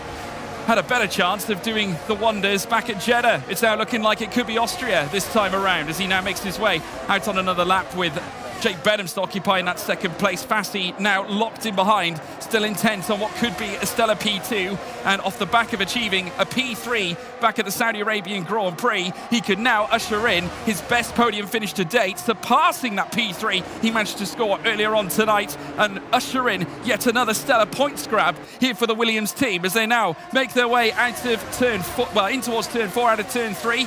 DRS now open. Fassi, does he go for it? He has a look down the inside of Jake Benham, but this time no move could be made. Yeah, it's interesting to see between these two because they've got Thomas Ronhaar right behind them. Obviously, he's got 6-lap fresher tyres than both of these guys. But whilst they're working together, it doesn't really open an opportunity for Ronhaar to find a way through because by the time they get there, they're either side by side, so he backs out of it. So there's no point risking it this late on because I think the race win's gone. Unless Alfie Butcher butchers this race, then he's going to be crossing the line as the winner. So it's looking very good for him at the moment with 4 seconds in the lead. So it's all about this battle for P2 right now, and that's what they're playing it tactically. You don't want to be in 3rd position. I don't think that's the best place. You kind of want to, no, you want to be in 3rd position, sorry. You don't want to be in 3rd in this train. You want to be in 2nd in this train, so 3rd position out on track. So then get that last lap overtake and put yourself into P2 before going into the windy bits in Sector 2. Yeah, Thomas Ronhaar now intent, still staring intently at what's going on in frnt of him. Fassi there, just having a look down the inside. Just making sure Jake knows that he's there. Also at the same time, but big mistake there from Jed Norgrove. And that's opened the door for Barry Burrowman, and it's definitely upset the balance on many cars that were flurrying up in behind, coming out of turn 3. So it's now caused somewhat of a divide. Burrowman now very nearly stretching to almost a second away from Thomas Ronhaar. They talked about it earlier. Turn 3 is the chaotic corner, and Yoni Tormel has just taken the fastest lap. And I believe the guy who had it before was actually Jed Norgrove. So he's actually taken it away from his teammate, who currently is in the top 10, who would have benefited from the point for the fastest lap. So I'm not too sure whether that was stolen by somebody else earlier on, but an interesting strategy there. But yeah, the one person that Jed Norgrove would have not wanted to upset with that little error would have been Freddie Rasmussen, who's part of the Red Bull family as well. But unfortunately, I feel like he's had the worst off. Let's take a look at a replay of what happened there.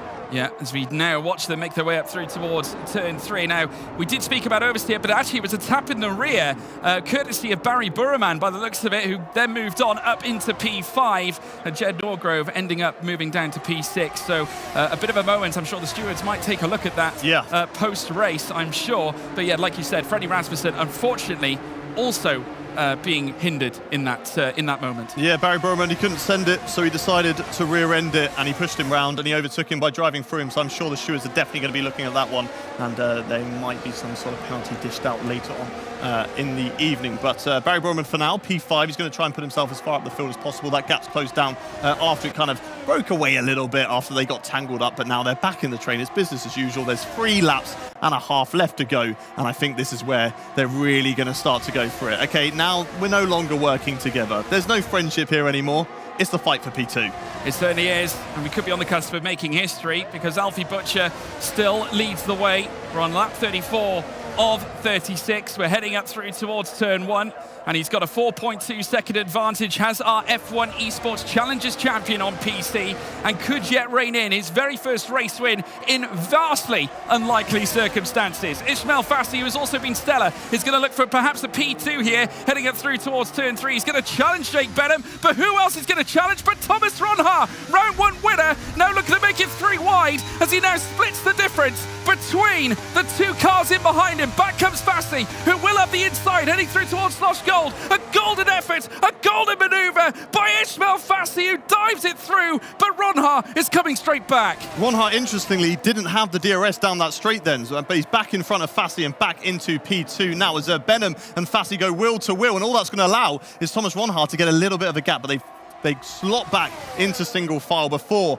Thomas Ronhaar is able to get away from that 1 second gap. But now he's going to have to try and either burn his battery or play the smart game of trying to hold them up and not lose that position. The gap extends to 0.4 of a second between them. You can see Alfie Butcher, look at the gap, 4 seconds up the road ahead of those guys, currently in the lead of this race right now. But Thomas Ronhaar, fantastic move, put himself up into P2. He has got the better tyres, but I think that deficit, or the advantage that he had on the tyres now is no longer there. Could be back-to-back P2 visits here for Thomas Ronhaar, and once again putting a stranglehold on the championship lead right now because Freddie Rasmussen down in P8. The points failing him at this stage. Doesn't want to allow Thomas Ronhaar to get too far away as Norgrove and Longe start battling it out. Remember, it was Rasmussen and Ronhaar who would have that contentious fight all the way back at Mexico last season whilst they were battling for the title as well. A very controversial moment heading through the middle sector, soon to sector 3. As we're now watching them here on the penultimate lap, Butcher still with a convincing advantage, though that has come down a bit.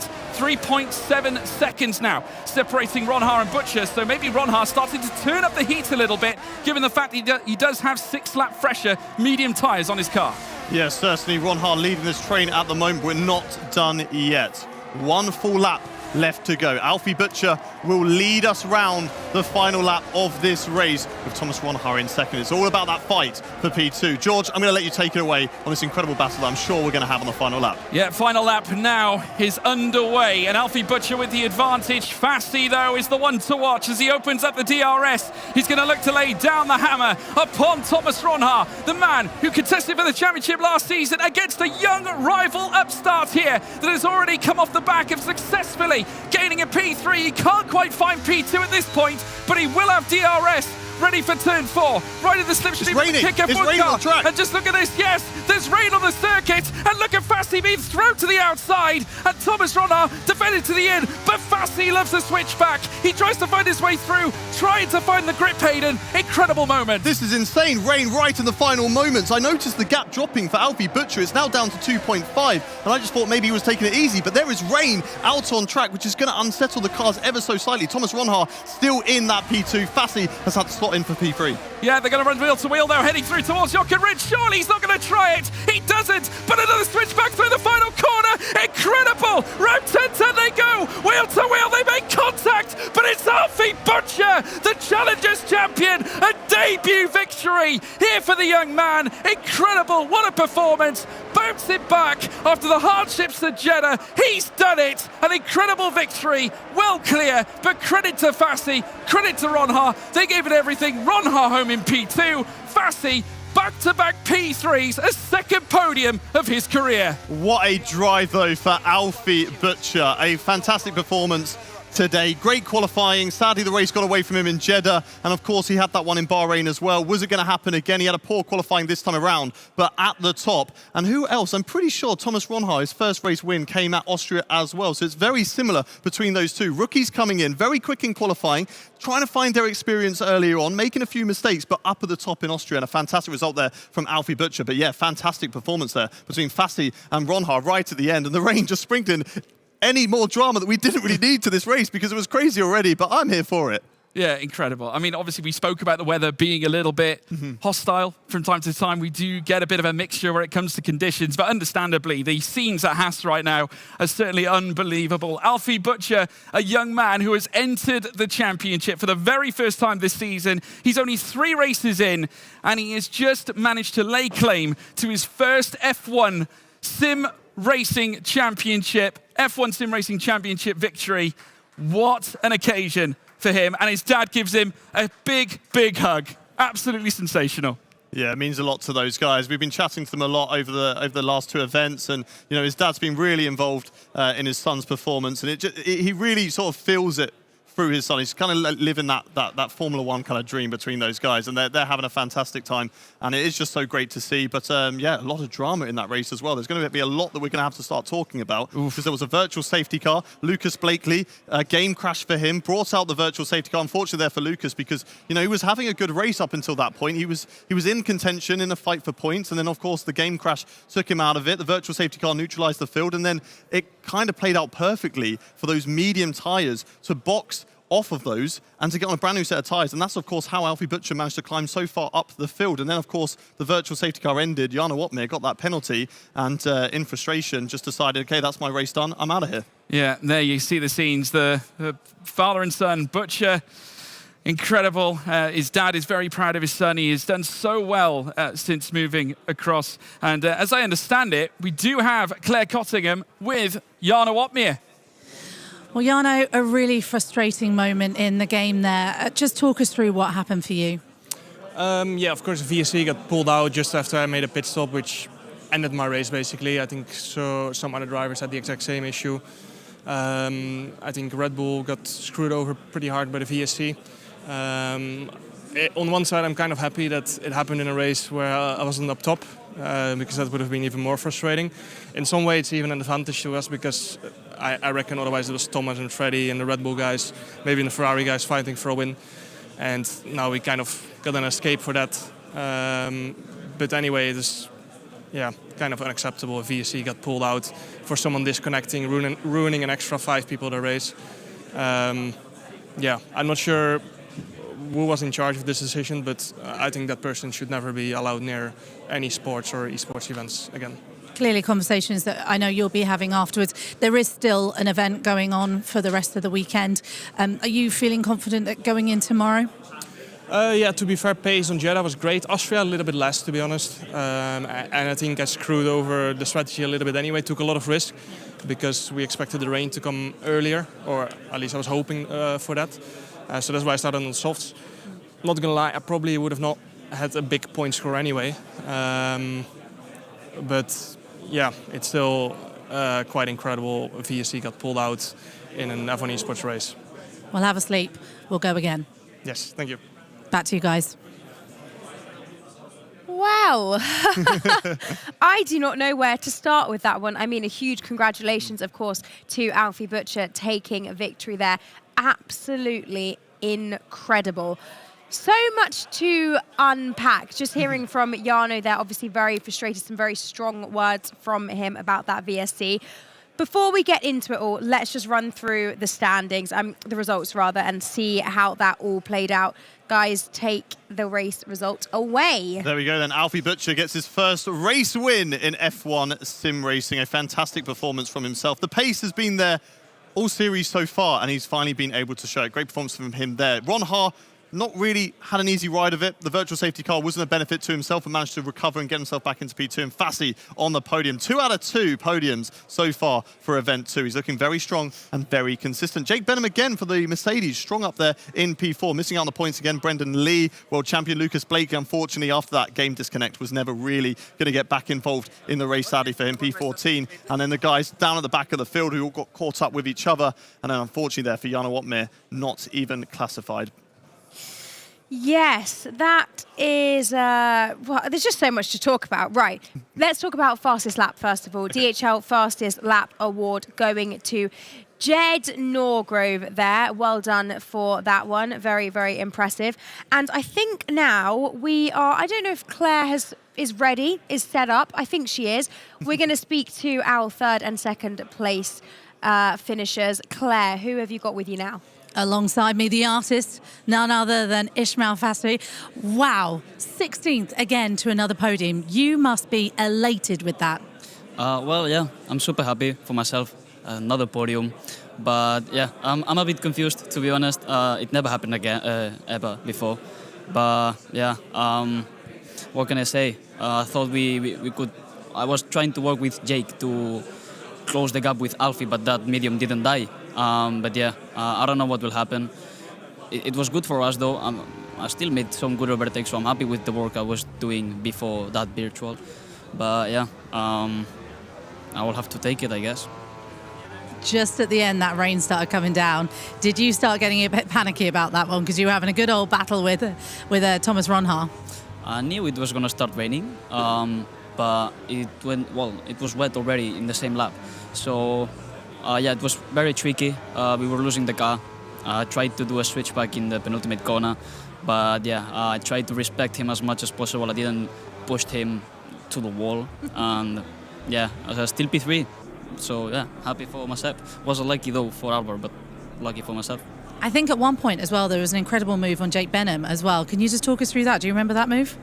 It was near the beginning of the race. I mean, there were some incredible moves throughout the whole of your race. I mean, from 16th to a podium, I suppose you probably can't remember them all. To be honest, I can't remember it, but yeah, I made some great moves before that and after that as well. Tried my best. I will take this podium.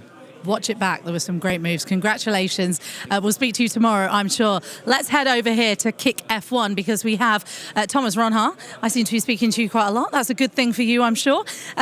Some amazing battles you had going on there with Ismail. Rain coming down just at the end to spice things up a little bit more. You kept your cool, though. Yeah, it was, the last lap especially was a lot of fun with Ismail once again, a great driver and yeah, very good battle.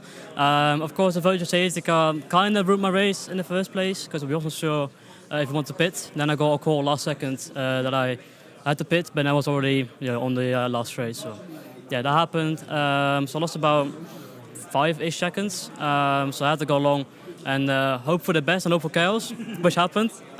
So yeah, I was very lucky this race to be able to get even P2. I was even lucky to get points after what happened with the virtual safety car. I think Lucas left, disconnected. So yeah, I'm just a bit shocked that I'm getting P2. Jarno mentioned a couple of the drivers up and down got really caught out by that virtual safety car coming out. Was it something that kind of took you by surprise as well? Yeah, well, I saw Lucas left and I was like, okay, maybe something can happen. And then the virtual safety car came out and we're like, okay, what can we do? Can we pit or not? Lap 15 going to mediums is a bit long, but it's doable. So we were kind of like saying, okay, is it worth pitting? And then, yeah, again, got the late call, which wasn't the right decision, but heat at the moment, anything can happen. So yeah, I'm very lucky to get P2. Brilliant. And also, how brilliant is it to see a rookie winning? It just shows how amazing F1 sim racing is this season as well, with Ismail Fassi being in third place. It just shows how competitive you guys are coming through. I mean, Alfie deserves it. He had a lot of unfortunate in the first two races, especially around, actually both tracks to be honest. Jeddah he DNF'd because of damage, Bahrain he got screwed over by the strategy, but he's a great driver, a lot of speed. Same with pretty much the whole grid, to be honest. It's not over yet. It's only round 3, so 2 days ahead still. So let's see what happens. It is a tough grid out there. We've got another day to go tomorrow. Let's do it all again, shall we? We might as well while we're here. Ariana, back to you. Thank you very much. I am delighted because, as you can see, we have with us our race winner, Alfie Butcher. How are you feeling?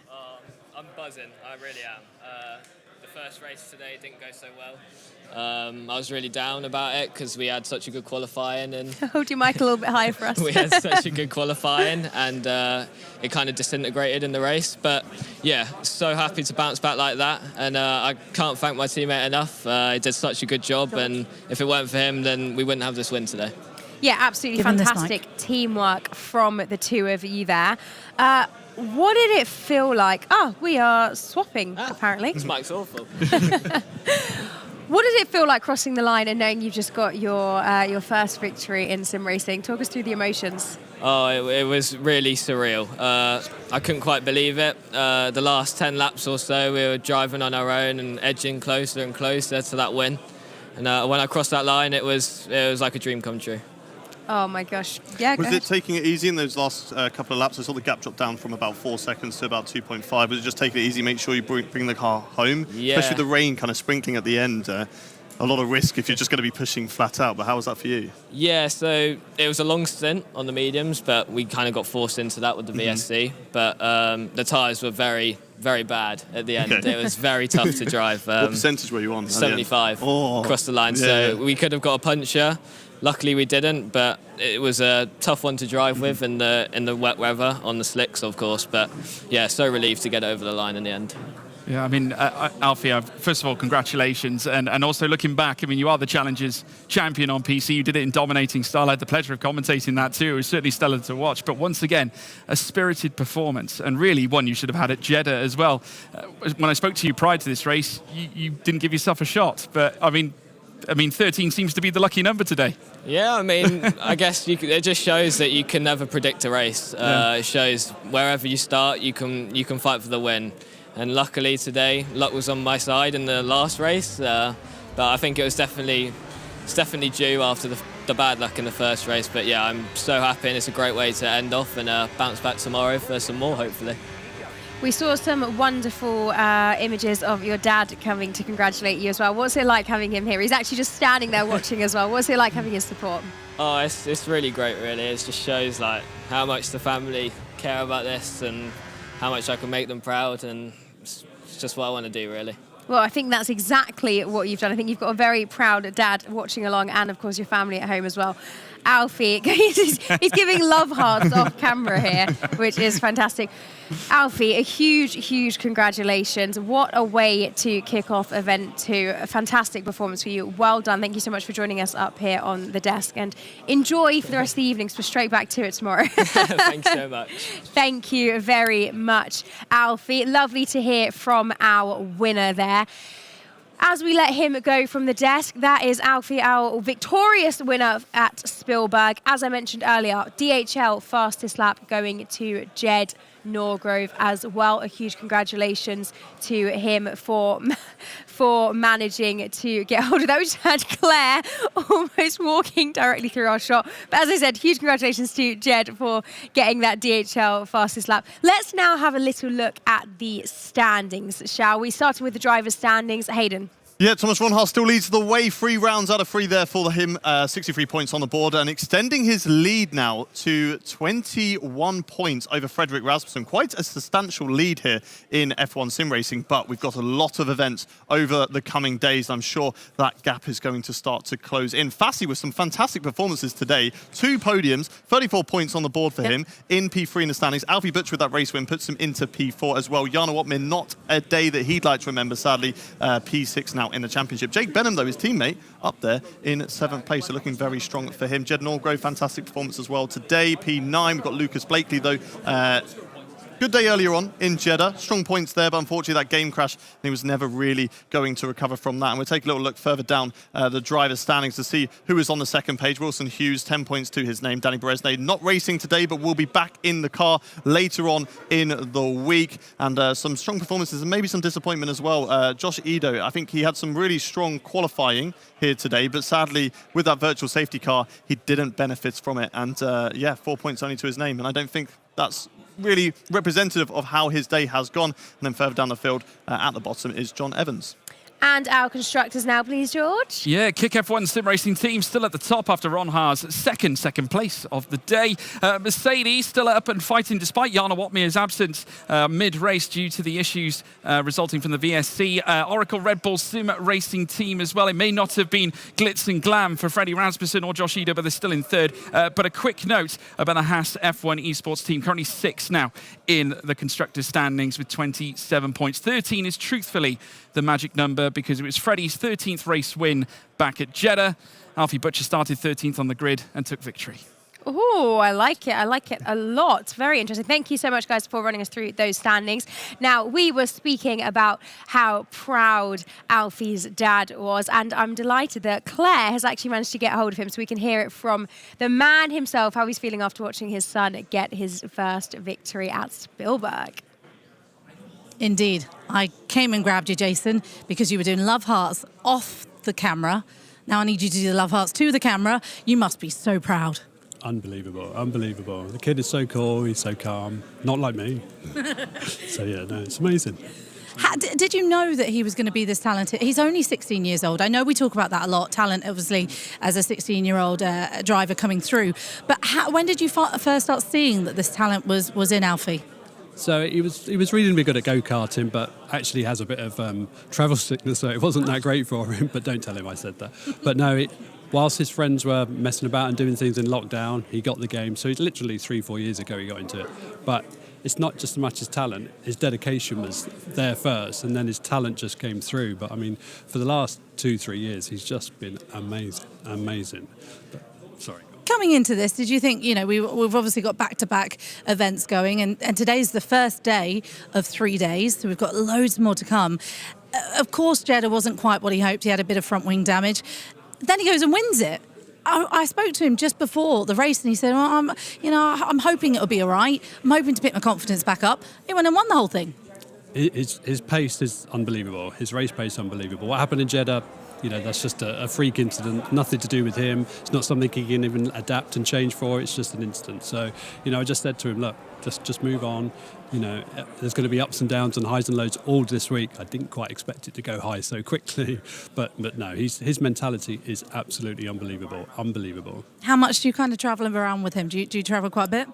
Well, because he's so young, obviously, Mum insisted I travelled around with him, being the mum she is. So no, but I mean, I love every minute of it, enjoying every minute of it, because it's great, living me through him. Awesome. Eat his greens and everything. Make sure he eats his broccoli, of course. Yeah, no. Jason, thank you so much. Congratulations again. Ariana. Thank you very much. Well, very proud dad there, and understandably so. Guys, before we wrap things up, I want to just quickly touch on the VSC situation. I feel like we have to delve into it a little bit before we wrap things up.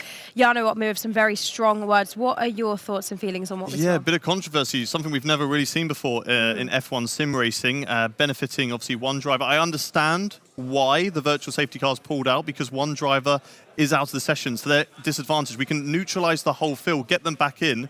They won't be overtaken by anybody, and you kind of get away from that disadvantage that he's got of being out of the car. But unfortunately, it came out right during a pit stop window, so all those guys that started on the mediums massively benefited from that. Everybody who started on the hards or who had already done a pit stop didn't at all. So you have that mix amongst the field, and of course, Jana Watmier speeding under. I don't know what was going on in that situation to make him speed under the safety car, but that ruined his race.